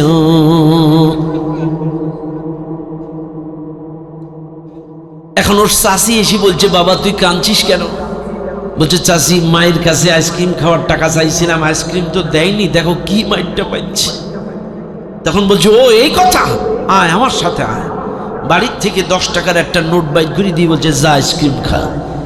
ছেলেটা আইসক্রিমের এই 10টা টাকা দেখে একবার চাষির দিকে তাকায়, একবার মার কথা চিন্তা করে। মা মানা হয়ে যদি চাষিটা মা হতো,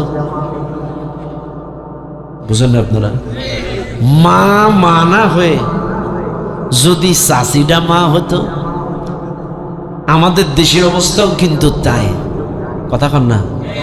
আমাদের দেশের অবস্থাও, যেই আল্লাহ জমিন দিল, যেই আল্লাহ আসমান দিল, যেই আল্লাহ রিজিক দিল, যেই আল্লাহ সৃষ্টি করলো, ওই 500 টাকা একটা মিছিলে দেয়। আহা, জননী, জন বাবা, বঙ্গবন্ধু, বলছে মা মানা হয়ে চাষিরা যদি মা হইতো। আরে যেই মালিক তোরে এত দিচ্ছে দিল, আর তুই নেতার 500 টাকা পেয়ে আই মালিককে ভুলে গেলি।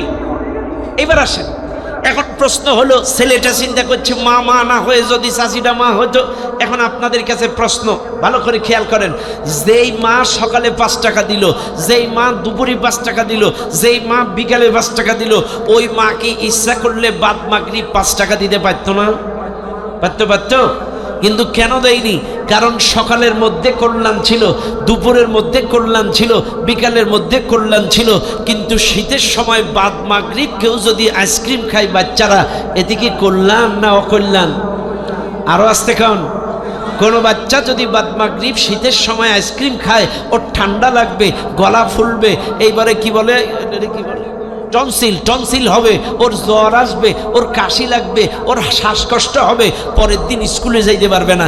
এই জন্য মা কল্যাণের জন্য সন্ধ্যার পরে ওকে আইসক্রিম দেয়নি। কিন্তু চাষি দিল কেন?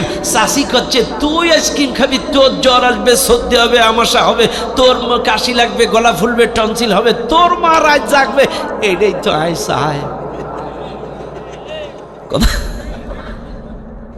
কথা তোর জ্বর আসবে, তোর মা কষ্ট করবে, তোর জ্বর আসবে, তুই কাশবি, তাই আবার কি কথা না কেন? কাজে মনে রাখবেন, মায়ের চাইতে মাসির দরদ বেশি হলে সেটা কল্যাণ নয়, অকল্যাণ। কাজে আমাদের সৃষ্টি করেছেন কে? আপনাকে সৃষ্টি করেছেন কে? জমিন সৃষ্টি করেছেন কে? চাইলে সেই মালিকই বলছে এই কোরআন দিয়ে চালাও, এটাই হলো মালিকের ঘোষণা, মালিকের আদেশ। অথচ সেই মালিকের কিতাব বাদ দিয়ে মানব রচিত আইনের বিরুদ্ধে পক্ষে তোমরা মাথা ঘামাও। এটা মায়ের চাইতে মাসির দরদ ছাড়া কিছু না। কপাল পোড়া মুসলমান, তুমি আজকে 500 টাকায় মাকে মা না ভেবে চাষিকে মা ভাবো। অথচ আমার মালিক বলছে তোমাদেরকে সৃষ্টি করেছে আমি আল্লাহ, আল্লাযী জাআলা লাকুমুল আরদা ফিরাশা, এই জমিনটাকে বিছানা বানিয়েছে আমি আল্লাহ। তুমি ইজি বাইক চালা ইনকাম করো, রিক্সা চালা ইনকাম করো, নসিবম চালা ইনকাম করো, মোটরসাইকেল ভাড়া চালা ইনকাম করো, এই জমিনে টলি চালা ইনকাম করো, ট্রাক চালিয়ে ইনকাম করো, বাস চালিয়ে ইনকাম করো, এই জমিনে ধান লাগিয়ে উপার্জন করো। এই জমিনটাকে বিছানা বানাইছি আমি। উপার্জন করো কার জমির পরে দাঁড়ায়?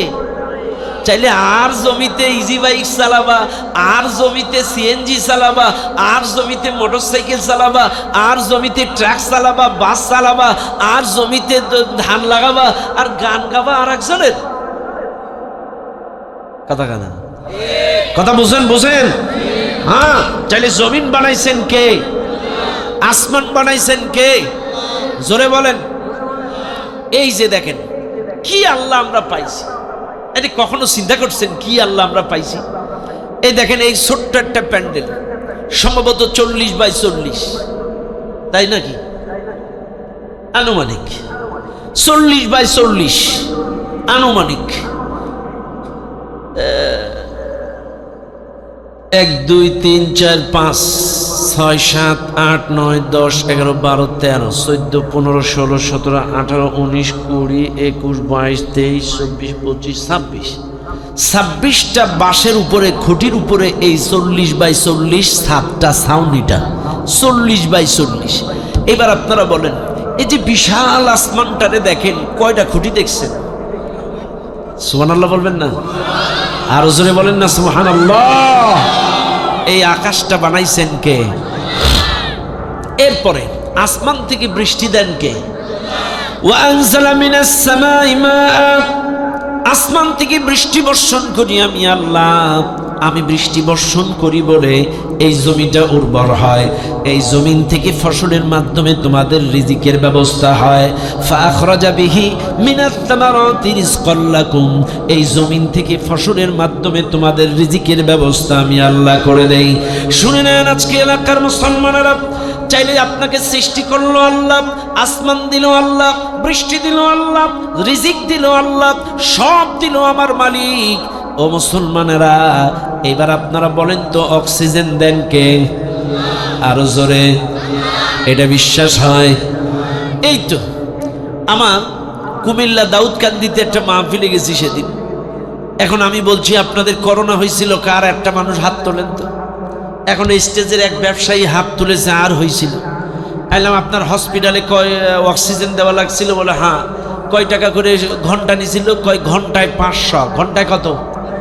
ঘন্টায় কত? 1 ঘন্টা অক্সিজেনের বিল 500 টাকা। চাইলে 24 ঘন্টা অক্সিজেনের বিল 12,000 টাকা। 1 ঘন্টায় 500, একদিনে 12,000, 1 মাসে 3,60,000। ভালো করে বুঝবেন, 1 মাসে কত? 3,60,000। এইবার আপনারা একটা ছেলে গুণ দেন তো, এই 3,60,000 দিয়ে আপনার 12 মাসে গুণ দেন। এই একটা ছেলে গুণ দেন, কত কত কত কত? আরে 42,000 হয় কি করে? কত? 42 লাখ। হ্যাঁ, 3 বারাং 36 আর এগুলো দিয়ে 42। আচ্ছা আমি ধরলাম 42, তাইলে 1 ঘন্টায় 500। কত? 1 ঘন্টা কত? একদিনে 12,000, 1 মাসে 3,60,000, 1 বৎসরে 42 লক্ষ। এইবার বলেন বাজি, আপনার বয়স কত? 65 বছরে আজ চাচা কত টাকার অক্সিজেন খাইছে? কতখানা? 65 বছরে আর বাজি ক টাকার অক্সিজেন খাইছে? কারো 30, কারো 40, কারো 50, কারো 70 বছর এখানে বয়স। বলেন কত টাকার অক্সিজেন খাইছেন? 1 টাকাও বিল দিয়া লাগছে? হসপিটাল থেকে রুগী মরা বাইর করলেও বিল দিয়া লাগে, জেতা বাইর করলেও। কিন্তু আপনি যে এই 70-65 বছর যে অক্সিজেন খাচ্ছেন, ক টাকা বিল দিচ্ছেন? চাইলে আল্লাহর দেওয়া অক্সিজেন খেয়ে বেঁচে আছেন, আল্লাহর দেওয়া জমিনে চলাফেরা করছেন, আল্লাহর দেওয়া আসমানে বৃষ্টি নিয়ে ধান লাগাচ্ছেন, আল্লাহর দেওয়া জমিন থেকে ফসলের মাধ্যমে রিজিকের ব্যবস্থা করছেন। আর আপনি মানব রচিত মিছিল করবেন, মানুষের আইন প্রতিষ্ঠার চেষ্টা করবেন। আপনি কি মানুষ না পায়জামা? কথাখানা কথা কি বুঝেন? আপনাদের কি বিবেক আছে? হ্যাঁ, এত কিছুর পরেও যদি আল্লাহর আইন বাদ দিয়ে মানুষের পক্ষে থাকেন, আপনার মতো নাফরমান এই জমিনে আর একটাও হতে পারে। শুনে নেন আজকের এই মানুষ, আল্লাহ পাক বলেন ওয়াকাতিলু ফি সাবিলিল্লাহ, তোমরা আল্লাহর রাস্তায় লড়াই করো। ও দুনিয়ার মানুষ, এখন এই দেশের মানুষ, আমি কিন্তু প্রথমেই বলেছিলাম, কেউ মনে করে নামাজটাকে দিন, কেউ মনে করে রোজাটাকে দিন, কেউ মনে করে হজটাকে দিন, কেউ মনে করে জিকির করাটা দিন, কেউ মনে করে পীর মুরিদিটা করাটা দিন। ভাইরা আমার, আমি আপনাদেরকে বোঝানোর জন্য বলছি, কেউ মন খারাপ করবেন না। এখানে তাবলীগ সর্বনয় বিএনপি জাতীয় পার্টি সব দলের লোক থাকতে পারেন, শুধুমাত্র আওয়ামী লীগ নেই। আসেনি? থাকতেও পারেন, আমার কোনো আপত্তি নাই, কিন্তু তাদের ব্যাপারে আমার একটা নসিহাত আছে। যদি কোনো আওয়ামী লীগের কর্মী এই মাহফিলে থেকে থাকেন, আল্লাহর কোরআন বলেন ফামান তাবা মিন বাদি যুলমিহি ওয়া আসলাহা ফাইন্নাল্লাহা ইয়াতুবু আলাইহি। কোন জালেম জুলুম করার পরে যদি তওবা করে ভুল বুঝতে পেরে আল্লাহর দিকে, কোরআনের দিকে যদি ফিরে আসে, আমি আল্লাহ তাদেরকে মাফ করে দেব। অন্যথায় 16 বছর যত জুলুম, নির্যাতন, খুন, গুম, ধর্ষণ, ছিনতাই, সাদাবাজি, যত অন্যায় অপচার আপনারা করেছেন, এখনো যদি তওবা করে ফিরে না আসেন, ওই 16 বছরে ওরা যতগুলো অকারেন্স করেছে সমপরিমাণ দায়ভার নিয়ে আপনাকে কিয়ামতে ওঠা লাগবে। কারণ রাসূল বলেন মান তাশাব্বাহা বিকওমিন ফাহুয়া মিনহুম, যার সাথে যার মহাব্বত তার সাথে তার কিয়ামত। ওই খুনিদের সাথে যদি আপনার মহাব্বত থাকে, ওই জালেমদের সাথে যদি আপনার মহাব্বত থাকে, এখনো যদি তলে তলে লিং রাখেন, ওই জালেমদের কাতারে খুনের দায়ভার নিয়ে কিয়ামতে ওঠা লাগবে। আর যদি তওবা করে ফিরে আসেন, আল্লাহ আপনাকে মাফ করে দেবে। যদি তওবা করে ফিরে আসেন, আল্লাহ আপনাকে মাফ করে দেবে। শুনে নেন আজকের এই পাইকাসার মুসলমানেরা। এবার আসেন চাইলে নামাজটাকে দিন মনে করেন, রোজাটাকে দিন মনে করেন, হজটাকে দিন মনে করেন, যাকাতটাকে দিন মনে করেন। আজকে আপনাদেরকে বলা যায় নামাজ হচ্ছে আল্লাহর ফরজ হুকুম, পূর্ণাঙ্গ দিন না। রোজা ফরজ হুকুম, পূর্ণাঙ্গ দিন না। যাকাত আল্লাহর ফরজ হুকুম, পূর্ণাঙ্গ দিন না। জিকির করা আল্লাহর হুকুম, কিন্তু এটা পূর্ণাঙ্গ দিন না। কিন্তু শুনে নাও দুনিয়ার মানুষ, আল্লাহর কোরআন বলছে পূর্ণাঙ্গ দিন হচ্ছে আনুগত্যের বিধান, আনুগত্যের বিধান। আল-ইয়াওমা আকমালতু লাকুম দীনাকুম ওয়া আতমামতু আলাইকুম নি'মাতি ওয়া রাদিতু লাকুমুল ইসলাম দীনা। আমি আল্লাহ তোমাদের জন্য আনুগত্যের বিধানটাকে পরিপূর্ণ করে দিলাম। চাইলে শুধু নামাজ নিয়ে পড়ে থাকা যাবে না, শুধু রোজা নিয়ে পড়ে থাকা যাবে না, শুধু জিকির নিয়ে হজ নিয়ে পড়ে থাকা যাবে না। আল্লাহর পূর্ণাঙ্গ বিধানটা ব্যক্তি জীবনে, পারিবারিক জীবনে, রাষ্ট্রীয় জীবনে কায়েমের চেষ্টা করা লাগবে। লাগবে লাগবে আস্তে কোন লাগবে। হ্যাঁ, আনুগত্যের বিধানটা মানতে হবে। এই মাহফিলে যারা আপনারা আছেন, প্রত্যেকটা কথা হৃদয়ের কান দিয়ে খেয়াল করেন। আজকে যারা মনে করেন নামাজ কায়েম হলেই সমাজ পরিবর্তন হয়ে যাবে, নামাজ কায়েম হলেই, নামাজ কায়েম হলেই, নামাজ কায়েম হলেই মানুষের নীতি নৈতিকতার পরিবর্তন হয়ে যাবে, চুরি বন্ধ হয়ে যাবে, ধর্ষণ বন্ধ হয়ে যাবে, চাঁদাবাজি বন্ধ হয়ে যাবে, জেনা বন্ধ হয়ে যাবে, ডাকাতি বন্ধ হয়ে যাবে, সব বন্ধ হয়ে যাবে। মানুষ নামাজ পড়ো, নামাজ পড়ো, নামাজ কায়েম হলে সব পরিবর্তন হয়ে যাবে। আরে ভাই, নামাজ পড়লেই যদি সব পরিবর্তন হয়ে যায়, শামীম ওসমান কি কম নামাজ পড়ছে নাকি? হ্যাঁ, শামীম ওসমান তো দৈনন্দিন 72 রাকাত খালি তাহাজ্জুদেই পড়ছে। কয় রাকাত? শামীম ওসমান দৈনন্দিন 72 রাকাত খালি তাহাজ্জুদ নামাজ পড়ছে। এর কি পরিবর্তন হয়েছিল? হয়েছে? আমাদের ম্যাডাম যিনি পালায় গেছে, উনি নামাজি ছিল না? এর কি পরিবর্তন হয়েছে? উনি নামাজ পড়তো, কোরআন দিয়ে দিন শুরু করতো, কিন্তু ওনার কিছু পরিবর্তন হয়েছে? হয়েছে? হয়েছে? হয় নাই। 16টা বছরই একই ভাঙা রেকর্ড বাজাইছে, স্বজন হারাবার যন্ত্রণা। এই যে কত কষ্টে কথা কানা। আমি আশ্চর্য হয়ে যাই, মানুষ বয়স হলে একটু ভালো হয় কথা। আরে তোর 54 বছর আগে মা বাপ মারা গেছে, এটা হলো স্বজন। আর এই যে হাজার হাজার বাচ্চা মানলি, আলেম মানলি, এগুলো স্বজন না। হ্যাঁ, কথা কেনা, এগুলো স্বজন না, তোরটাই খালি স্বজন। আস্তাগফিরুল্লাহ। আপনারা বলবেন হুজুর আপনি ওয়াজ বাদ দিয়ে ওগুলো বলছেন কেন? আরে এটা ওয়াজ, এটা ওয়াজ। এই কোরআনে আবুল লাহাব আছে, ফেরাউনের কাহিনী আছে, নমরুদের কাহিনী আছে, আবু জেহেলের কাহিনী আছে। কেন? আল্লাহ, আবুল লাহাব মারা গেছে 1450 বছর আগে। আবুল লাহাবের ওই কাহিনী, ওর বউ এবং আবুল লাহাব আমার নবীকে কেমনে কষ্ট দিছে, এবং আবুল লাহাব তার স্ত্রীর শেষ পরিণতি কি হয়েছে আল্লাহ কোট করে দিয়েছে। কিয়ামত পর্যন্ত তাফসীর করে এই জাতির মানুষদেরকে শোনাও, এরা যেন আবুল লাহাব আর ওর বউয়ের মতো জালেম না হয়। ফিরাউন মারা গেছে কত আগে। কাদাবি আলি ফিরাউন ওয়াকালা ফিরাউন মুসা ফিরাউন হারুন ফিরাউন। কেন দিছে? আল্লাহ কোট করে দিছে কিয়ামত পর্যন্ত এই জাতির মানুষদেরকে ফিরাউনের জুলুম এবং ওর কর্মকাণ্ড এবং ওর শেষ ডুবে যাওয়ার পরিণতিটা এই দেশের মানুষদেরকে শোনাও, কেউ যেন ফিরাউনের মতো জালেম না হয়। এইগুলো আল্লাহ তুলে দিয়েছে এদেরকে তাফসীর করে শোনানোর জন্য। চাইলে সেই কত বছর আগে মারা গেছে ফিরাউন, কত বছর আগে মারা গেছে আবুল লাহাব, এগুলোর তাফসীর যদি 1450 বছর ধরে চলতে পারে, চাইলে এরা যে মাত্র 6 মাস গেছে, এদের তাফসীরও কিয়ামত পর্যন্ত আপনাদের শোনা লাগবে। কারণ এরাও কোনো অংশে ফিরাউন, নমরুদ, আবু জেহেলের চেয়ে খারাপ ছিল না। আপনি ইতিহাস দেখেন, আবু জেহেল কাউকে পুড়িয়ে মারিনি, আবু লাহাব কাউকে পুড়িয়ে মারিনি, কিন্তু এরা আমাদের বাচ্চাগুলো পুলিশ ভ্যানে তুলে পুড়িয়ে মারছে। কথা কন না কেন? আবু লাহাব কাউকে পুড়িয়ে মারিনি। আমাদের নবীকে আবু জেহেল শিয়াবে আবি তালিবের জেলখানায় 3 বছর বন্দি করে আবার ছেড়ে দিছে, কিন্তু এরা আমাদের কোরআনের পাখিকে 13 বছর বন্দি করে ছাড়িনি, পরিকল্পিতভাবে মেরে দিয়েছে। চাইলে এরা আবু জেহেলকেও ছাড়িয়ে গেছে। কথা কোন ঠিক না বেঠিক? আপনারা ইতিহাস দেখেন, মুফতি হারুন ইসারকে বন্দী করেছে, আমির হামজাকে গ্রেপ্তার করেছে, মামুনুল হককে গ্রেপ্তার করেছে, রফিকুল ইসলাম মাদানিকে উলঙ্গ করে রিমান্ডে নিয়েছে, আল্লামা জুনায়েদ বাবনগরী রাহমাতুল্লাহি আলাইহিকে উল্টা করে ফ্যানের সাথে রিমান্ডে নিয়েছে। এত জুলুম নির্যাতন আলেমদের উপরে চালিয়েছে, আশ্চর্য হয়ে যাবেন। শোনেন, আমার এলাকায় এক হুজুর, এদের আমলে সম্ভবত 17 কি 18 সালে একবার দোয়া করতে জি বলে ফেলেছে, আল্লাহ কোরআনের পাখিকে তুমি মাফ করে দাও, তাকে মুক্ত করে দাও। সাইদি সাহেবের জন্য একটু দোয়া করছে, ভালো করে বুঝেন। দোয়া করার কারণে একটা স্থানীয় নেতা স্টেজ থেকে আক্রমণ করে তাকে মেরে পুলিশ এনে ধরায় মারতে মারতে জেলখানায় নিয়ে গেছে।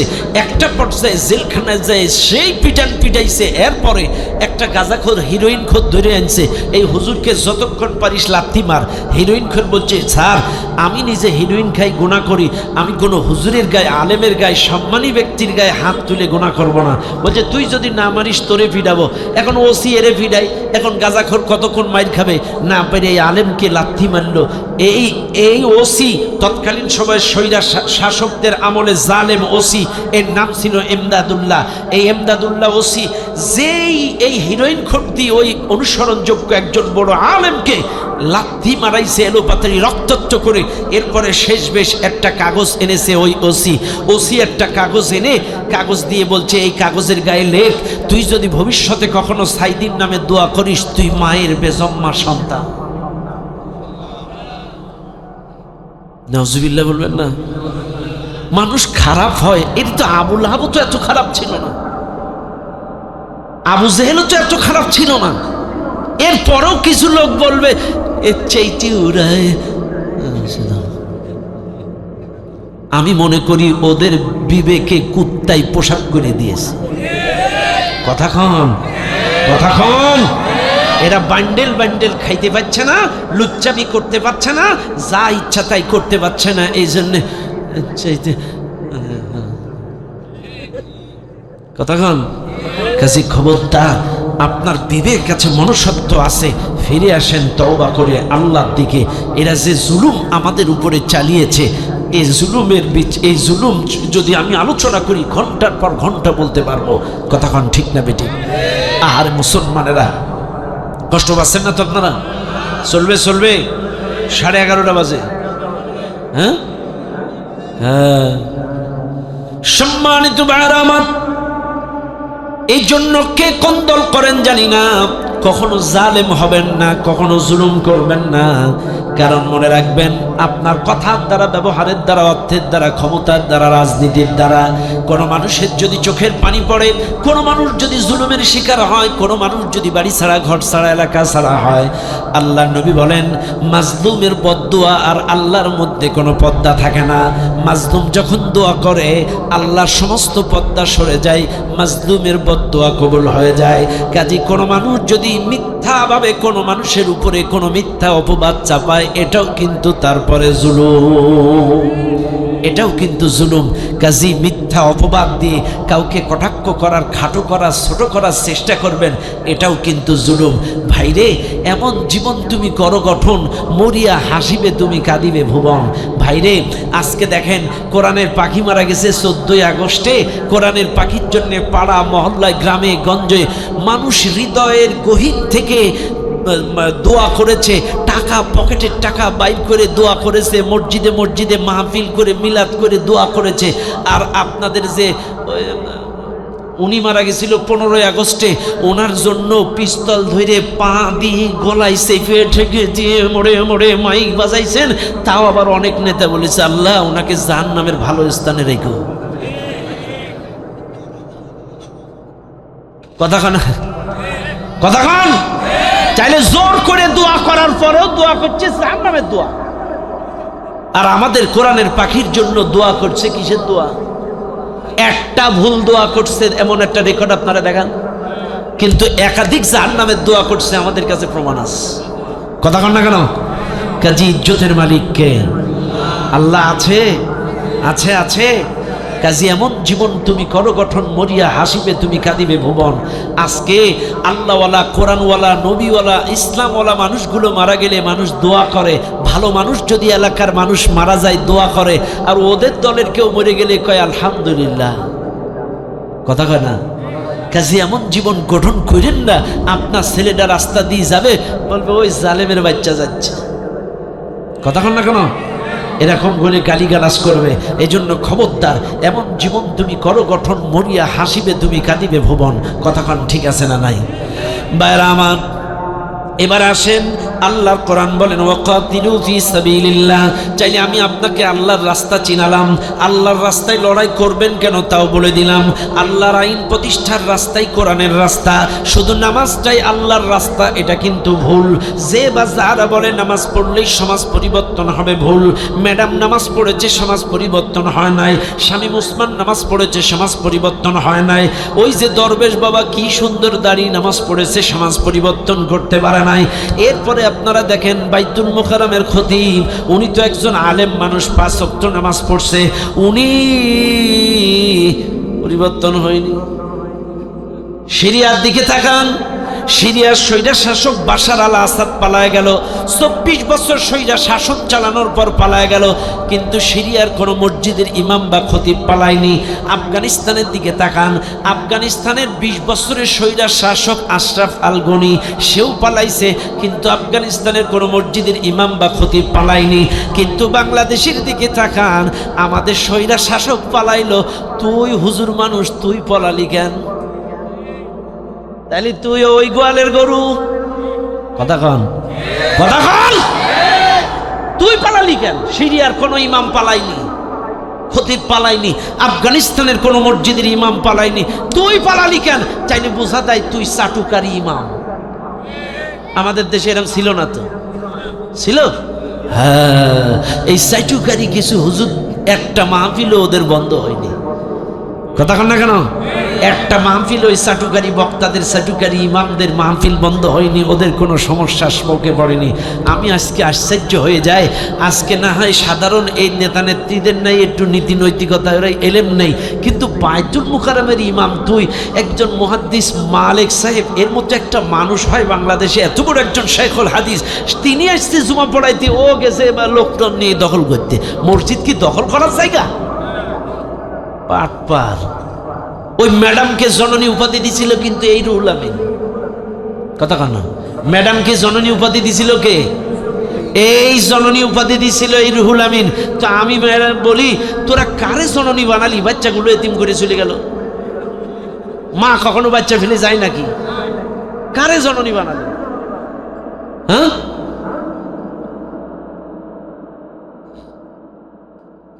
খারাপ লাগছে? খারাপ লাগবে তাদের ভিতরে ভিতরে রিলেশন আছে যাদের, কথা কন। আমার কথায় রাগ করলে চলবে না, আজকে শুনতে হবে আপনাদেরকে, বুঝতে হবে আপনাদেরকে। ও মুসলমানেরা, কারোর সম্পর্কে সচেতন করা এটা গীবত নয়, এটা জায়েজ। চাইলে তো বলবেন আবু জেহেলের দোষ বলাও গীবত, ফিরাউনেরটাও বলা গীবত, নমরুদেরটাও গীবত। কাজে নমরুদের দোষ ত্রুটি বলা যদি জায়েজ হয়, ফিরাউনের দোষ ত্রুটি বলা যদি জায়েজ হয়, আবুল আহাবেরটা বলা যদি জায়েজ হয়, এদেরটা বলা জায়েজ। কথা ক্লিয়ার? এ বিষয়ে আর ফতোয়াবাজি করবেন না, কারণ সচেতনতা এক জিনিস আর কারোর বিরুদ্ধে গীবত করা আর এক জিনিস। গীবত হচ্ছে আমার ভাইয়ের অনুপস্থিতিতে তার দোষ ত্রুটি আলোচনা করে মজা নেওয়া, আনন্দ নেওয়া, তাকে ক্রিটিসাইজ করা, কটাক্ষ করা, ছোট করা, এটা হচ্ছে গীবত। আর সচেতনতা কি?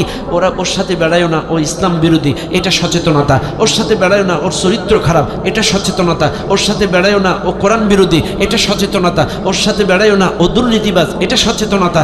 কাজী ফিরআউনের দোষ ত্রুটি থেকে যদি সচেতন করা এ জাতিকে জায়েজ হয়, আবু জেহেলের দোষ ত্রুটি বলা যদি জায়েজ হয়, ওদের দোষ ত্রুটি থেকে এ জাতিকে সচেতন করাও জায়েজ। আপাতত ক্লিয়ার? ব্যাস, এবার আসেন, আল্লাহ পাক বলেন তোমরা আল্লাহর রাস্তায় লড়াই করো তাদের বিরুদ্ধে যারা তোমাদের বিরুদ্ধে লড়াই করে। ওয়াকাতিলু ফি সাবিলিল্লাহিল্লাযীনা ইউকাতিলুনাকুম, আল্লাহ বলছেন আল্লাহর রাস্তায় লড়াই করো তাদের বিরুদ্ধে যারা তোমাদের বিরুদ্ধে লড়াই করে। এবার আসেন, আমি কিন্তু বলে দিয়েছি মুসলমানের একটাই লড়াই, জান্নাতের রাস্তা যদি খুঁজতে চান সেটা আল্লাহর কোরআনের রাস্তা। আর এই কোরআন প্রতিষ্ঠার জন্য আল্লাহ লড়াই করতে বললেন। আর এই লড়াই কোরআন প্রতিষ্ঠার পথে বাধা দেয় যারা, আল্লাহ তাদের সাথে আমাদেরকে লড়াই করতে বললেন। এইবার আসেন, আপনাদেরকে পাইকাসার মানুষ শোনা যায়, আল্লাহর রাস্তায় বাধা দেয় কারা, তাদের বিরুদ্ধে আমাদের লড়াই চলবে। চলবে, এ লড়াই চলবে যতদিন না ফিতনা দূর না হবে, যতদিন না দিন প্রতিষ্ঠা হবে, ততদিন পর্যন্ত আমাদের লড়াই চলবে চলবে। শুনে নেন দুনিয়ার মানুষ, এখন আল্লাহর রাস্তায় যারা বাধা দেবে এদের পরিণতি সম্পর্কে একটা দুটো দলিল আপনাদের দেই। আল্লাযীনা কাফারু ওয়া সাদ্দু আন সাবিলিল্লাহি আদাল্লা আমালাহুম, সূরাতুল মুহাম্মদ প্রথম নম্বর আয়াত। আল্লাহ পাক বলেন, শোনো, যারা অস্বীকার করেছে, আল্লাহর পথে বাধা দিয়েছে, আদাল্লা আমালাহুম, তাদের জীবনের সমস্ত আমল বরবাদ। আপনার কথার দ্বারা, ব্যবহারের দ্বারা, অর্থের দ্বারা, ক্ষমতার দ্বারা, রাজনীতির দ্বারা, দিন প্রতিষ্ঠার, কোরআন প্রতিষ্ঠায়, কোরআনের শাসন প্রতিষ্ঠায় যদি কোনো বাধা আসে, আপনার জীবনের সমস্ত নামাজ, রোজা, তাসবিহ, তাহলিল বরবাদ। এটা এক নাম্বার দলিল। দুই নাম্বার দলিল, ইন্নাল্লাযীনা কাফারু ওয়া সাদ্দু আন সাবিলিল্লাহি সুম্মা মাতু ওয়া হুম কুফফারুন ফালান ইয়াগফিরাল্লাহু লাহুম। এটা হচ্ছে সূরাতুল মুহাম্মদ 34 নম্বর আয়াত। আল্লাহ পাক বলেন, নিশ্চয়ই যারা অস্বীকার করেছে, আল্লাহর পথে বাধা দিয়েছে, আল্লাহর পথে, কোরআন প্রতিষ্ঠার পথে, ইসলাম প্রতিষ্ঠার পথে বাধা দিতে দিতে দিতে দিতে সুম্মা মাতু ওয়া হুম কুফফারুন, ওই নাফরমান অবস্থায় যদি মারা যায়, ফালাই ইয়াগফিরাল্লাহু লাহুম, আল্লাহ বলেন কখনোই ওদেরকে আমি ক্ষমা করব না। আমার দিন প্রতিষ্ঠায় বাধা দিছে, আমার কোরআন প্রতিষ্ঠায় বাধা দিছে, আমার হুকুমত প্রতিষ্ঠায় বাধা দিছে, তাওহীদ প্রতিষ্ঠায় বাধা দিছে, একত্ববাদ প্রতিষ্ঠায় বাধা দিয়েছে, আমার গোলামির করায় বাধা দিছে, আমার জিকির করায় বাধা দিয়েছে, তাকবীর দিতে বাধা দিয়েছে।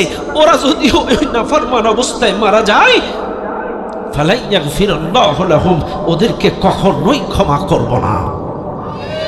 খবরদার, এই জন্য আল্লাহর পথে, কোরআনের পথে বাধা দিবেন না, ইসলামের পথে বাধা দিবেন না। মনে থাকবে ইনশাআল্লাহ।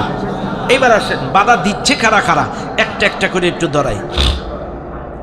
এক, আল্লাহর পথে, কোরআনের পথে, হকের পথে, সত্যের পথে প্রথম নাম্বার যেই লোকটা বাধা দেয়, যারা বাধা দেয়, ওয়ালান তারদা আনকাল ইয়াহুদ ওয়ালান নাসারা হাত্তা তাত্তাবিআ মিল্লাতাহুম।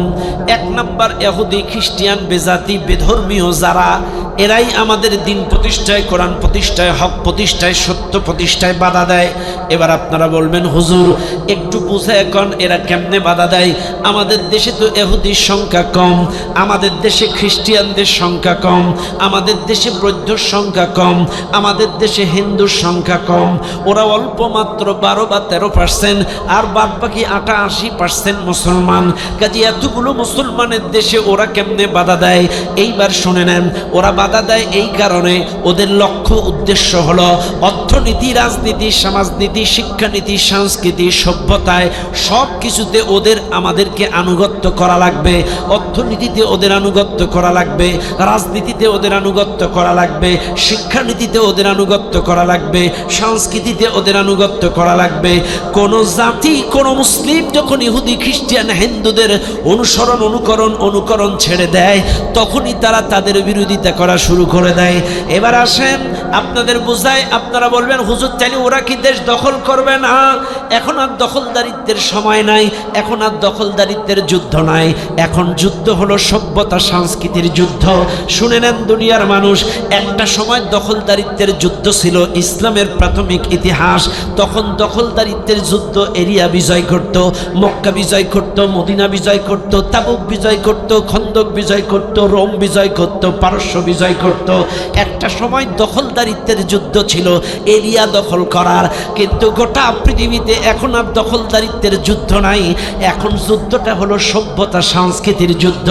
ইহুদি, খ্রিস্টান, হিন্দু, বৌদ্ধ, অন্যান্য ধর্মাবলম্বী দেশগুলো, মানুষগুলো, মামুগুলো, এরা চিন্তা করে আমরা তো দখল করতে পারবো না, কিন্তু সভ্যতা, সংস্কৃতি যদি ওদের ব্রেনে, ওদের কৃষ্টি কালচারে যদি দিতে পারি, ওরা আমাদের খাস মুরিদ।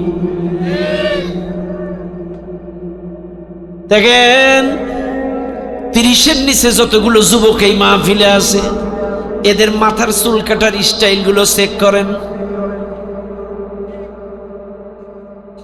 দেখুন, 30-এর নিচে যতগুলো যুবক এই মাহফিলে আছে, ওদের টাকনুন উপরে কয়জনের প্যান আছে চেক করেন। কথা না? হ্যাঁ, আছে আছে। তাহলে কি বুঝলাম? 30-এর নিচে যাদের মুখে খোসা খোসা দাড়ি, এই দাড়িগুলা মেসি না বিরাট কোহলি, একটু চেক করেন। এই যে গরম পড়ে গেল, এখানে ছেঁড়া ওখানে ফাড়া, চ্যাংড়া যুবকগুলো হাফ প্যান্ট পরে ঘুরে বেড়ায়, এটা নাকি রোনালদোর ফ্যাশন। তাহলে পোশাকে রোনালদো, দাড়িতে বিরাট কোহলি, আর চুলে অ্যান্ড্রু রাসেল। কথা কথা, হ্যাঁ হ্যাঁ হ্যাঁ। আর মরে গেলে কয় বিসমিল্লাহি ওয়া আলা মিল্লাতি রাসূল। তোর প্যান্ট ছিল ওদের মতো, জামা ছিল ওদের মতো, চুল কাটা ওদের মতো, দাড়ি কাটা ওদের মতো, আর মরে গেলে নবীর লোক। রাগ করবেন না, আজকে সভ্যতা সংস্কৃতি সব ইহুদি খ্রিস্টানদের গ্রাস করেছে। এই যে মাল, এই আমরা যখন একটা ওয়াজ ছাড়ি, আমরা যখন একটা ভিডিও ইসলামী সঙ্গীত ছাড়ি, আমরা যখন একটা পোস্ট ছাড়ি, তখন লাইক আসে 300, কমেন্ট আসে 35টা। আর কোনো আড়ু বাড়ু একটা মেয়ে এখানে ওখানে ছেঁড়া ফাটা মেয়ে যদি আইকে বেঁকে একটা ছবি ছেড়ে দেয়, অন্তত 3500 কমেন্ট, 32,000 লাইক। এগুলো কারা করে? চাচারা না ওরা?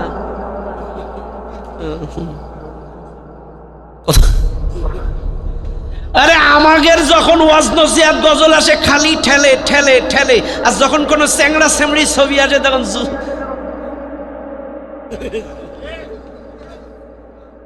এই যে চাচারাও বুঝে গেছে বড় করে। কথা কি মেলে? চাইলে এখন আর কিন্তু দেশ দখলের যুদ্ধ নেই, এখন সভ্যতার সংস্কৃতির যুদ্ধ। তবে আলহামদুলিল্লাহ এই স্বৈরা শাসক যাওয়ার কারণে এই শীতকালে যে পরিমাণ ডিজে গান আর গান বাজনা হয়, এটা এবছর 4 ভাগের 3 ভাগ কমে গিয়েছে। কথা কন, যে হারে ওরা গান বাজনা, ডিজে গান, আকুম বাকুম, যাত্রা, সার্কেস, এমড়ে সেমড়ে করত, এবছর কিন্তু আলহামদুলিল্লাহ ওই ঝিনাইদার এক নেতা তিনি বলতেছে, হুজুররা চাই কি? যাত্রা বন্ধ, পালাগান বন্ধ, এটা বন্ধ, সেটা বন্ধ, এদের উদ্দেশ্য কি? আরে বাটপা কথা। আজকে লক্ষ্য করেন, বেয়াদবি মাফ করবেন, আপনাদের কষ্ট হচ্ছে না তো?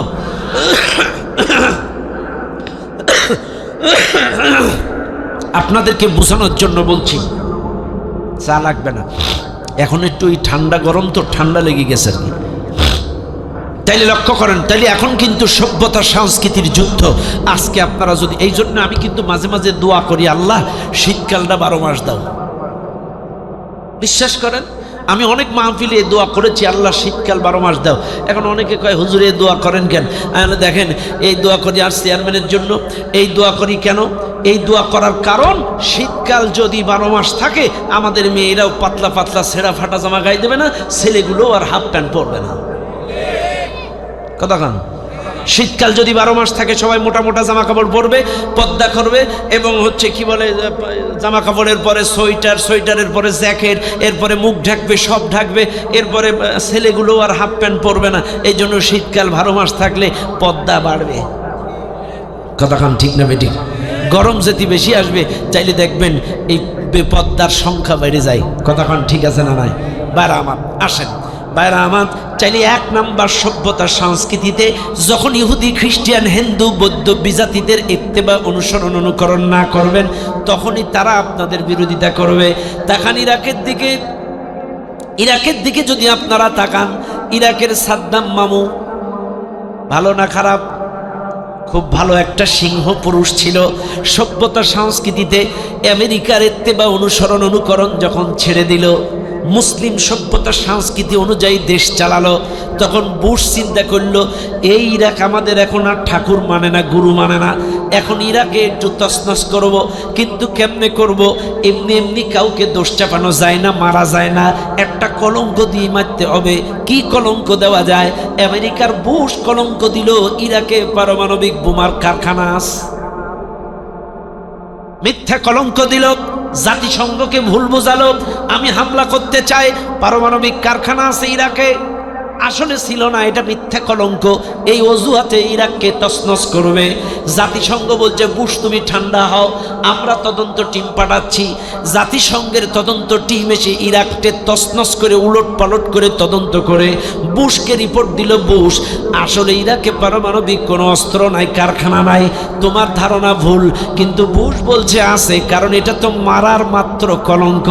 16টা বছরে এই স্বৈরার শাসক দুটো নাটকের উপরে টিকেছিল, একটা হলো জঙ্গি, একটা হলো রাজাকার। কথা গান, একটা কি জঙ্গি আর একটা রাজাকার। ওদের আসলে কিন্তু রাজাকারটা এটা একটা কলঙ্ক মাত্র, নাইলে এই যে 22, 24, 25 বছরের বাচ্চাগুলো যারা কোটা আন্দোলন করলো এরাও রাজাকার। তাইলে বোঝা গেল রাজাকারটা যারাই হক কথা বলেছে, সত্য কথা বলেছে, দ্বীনের কথা বলেছে, আল্লাহর কথা বলেছে, তারাই ছিল ওদের কাছে রাজাকার। কথা না। আর জঙ্গি নাটক দেখেন, ওরাও নেই, এখন জঙ্গিও নেই। 16টা বছর জঙ্গি নাটক তৈরি করেছে। যে হুজুর একটু হক কথা বলেছে হুজুর জঙ্গি। কথা না। এই যে মুফতি জসিমউদ্দিন রহমানী, আহারে একজন এত বড় আলেম, আমার পাশেই তার বাসা ছিল ধানমন্ডিতে। ধানমন্ডি 15 নম্বরে ক্যারি প্লাজার পেছনে আমি থাকতাম, আর ওনার ছিল হাতেমবাগে, একটু পাশে শিকদার বাড়ির পাশেই ছিল হাতেমবাগে ওনার বাসা। আর এই লোকটাকে দীর্ঘদিন জেলখানায় বন্দি করে রাখল জঙ্গিবাদের মামলা দিয়ে। আরে জঙ্গিবাদের মামলা দিয়ে এদেশের অসংখ্য আলেমকে পঙ্গু করেছে, মেরে দিয়েছে এই জালেমেরা। কিন্তু এখন ওরাও নেই, জঙ্গিও নেই। কথা ঠিক না? হ্যাঁ, এখন আমেরিকা বলছে না আছে, ওরা বলছে নেই, বলছে না হামলা চালালো, কেউ ঠেকাইতে পারে নাই বুশকে। গোটা ইরাককে তছনছ করে দিয়ে সাদ্দামকে গ্রেপ্তার করে, আহারে মারবে না মুসলমানদের ঈদের দিন সাদ্দামকে হত্যা করলো। ঈদের দিন দুনিয়ার মানুষ ইরাকে হামলা চালালো পারমাণবিক কারখানার নাম করে। আসলে কিন্তু দোষ একটাই, এদের সভ্যতা সংস্কৃতির ইত্তেবা করে নাই। এবার আসেন, 16টা বছরে আমাদের দেশের মানুষ মামুদের ইত্তেবা করেছিল, কিন্তু এখন আর মামুদের ইত্তেবা করে না। এই জন্য মামুদের রিপাবলিক বাংলাও বিরুদ্ধে নিউজ করে, ABBNও আমাদের বিরুদ্ধে নিউজ করে, ABBSও আমাদের বিরুদ্ধে নিউজ করে, কলকাতার সব ম্যাক্সিমাম চ্যানেলগুলো আমাদের বিরুদ্ধে নিউজ করে। কেন করে? তার একটাই কারণ, এতদিন সভ্যতা সংস্কৃতি অর্থনীতি রাজনীতিতে ওদের ইত্তেবা ছিল, এখন আর নেই। আছে কেন ওদের জলে? একটু মিলান।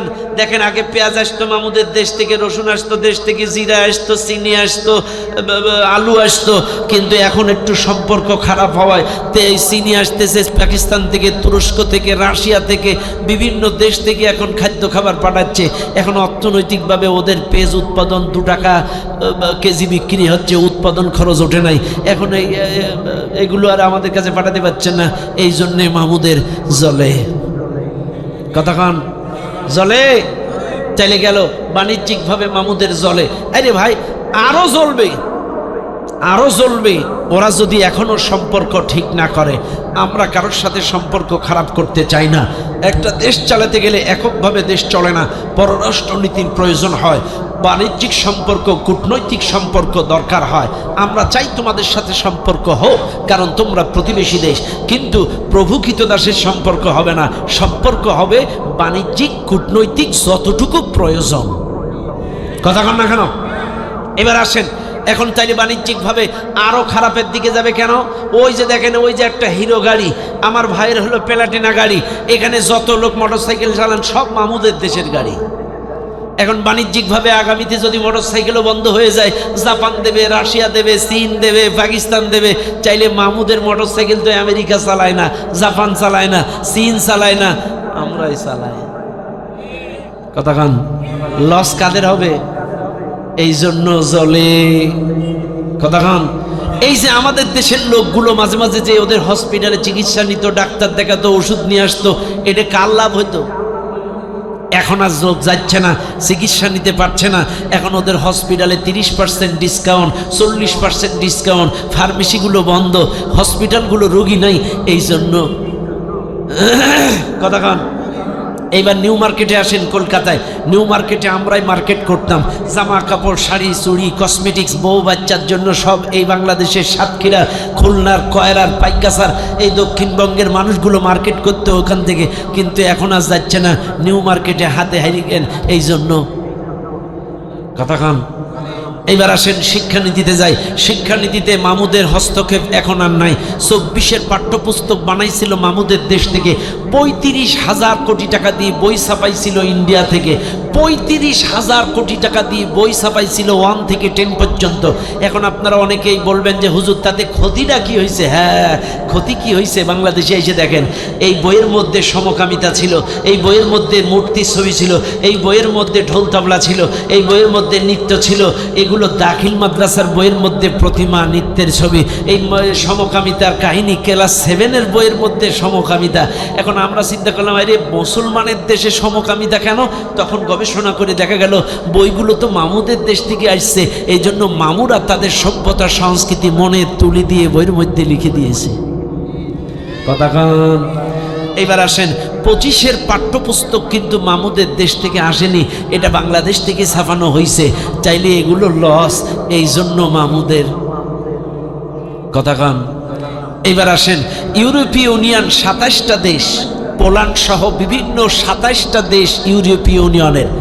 27টা দেশের ভিসা করতে গেলে বাংলাদেশের মানুষ দিল্লিতে যে মাসের পর মাস শুয়ে বসে থেকে ভিসা করে বাড়ি আসতে হতো। কিন্তু ইউনুস কাকু, আমাদের যে বর্তমান প্রধান উপদেষ্টা, একটা জেনুইন কাকু।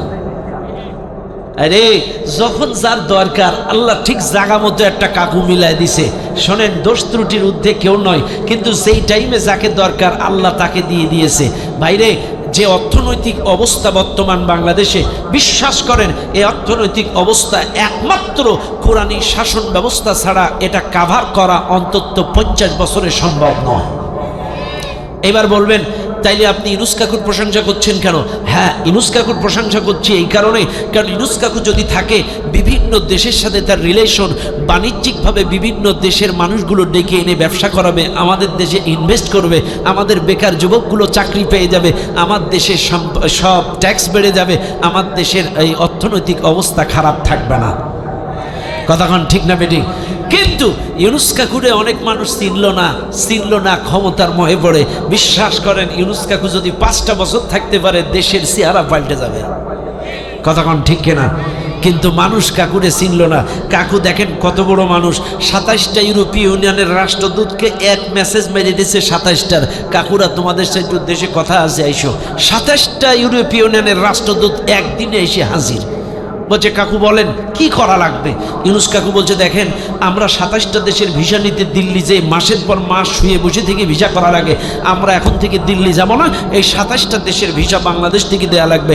27টা রাষ্ট্রদূত বলছে, কাকুর সব কথা পরে, আসেন সেলফি প্লিজ। কাকুর সাথে সেলফি তুলল 27টা রাষ্ট্রদূত। এবার বলছে, কাকু যান, এখন থেকে 27 দেশের ভিসা বাংলাদেশ থেকে হবে। ইন্ডিয়ার কি এমনি এমনি চলে? জলে। কথা কম। বাংলাদেশের মানুষগুলো ভালো আছে বলে, বাংলাদেশের মানুষগুলো সুখে আছে বলে, তোদের কেন জলে রে মামু, তোদের কেন জলে? শয়তানে কি জালে আগুন, শয়তানে কি জালে আগুন, তোদেরই বগলে, তোদের কেন জলে রে মামু? ও বাজি কর না কিনা? ঠিক না? আপনার তো বাবু মামু হবে না, আপনার বিয়াইটাই হচ্ছে, এই জন্যই করছে না। আমাদের মামু হবে, বয় মুরব্বীদের কি মামু হয় নাকি? ভাইটাই হবে, লেভেল প্লেয়ার। কথাক্ষণ ঠিক না? ভাইরা আর দরকার নেই, রাত অনেক হয়েছে। বাজি যতটুকু বলেছি, যা বলেছি আমি আপনাদেরকে ধরাচ্ছিলাম আল্লাহর রাস্তায় বাধা দেয় কারা। 1 নাম্বার ইহুদি খ্রিস্টান বেজাতি বেধর্মী যারা, এরপরে স্টেপ বাই স্টেপ 2 নাম্বার মুনাফিক, 3 নাম্বার নাস্তিক, এইভাবে স্টেপ বাই স্টেপ আগাচ্ছিলাম।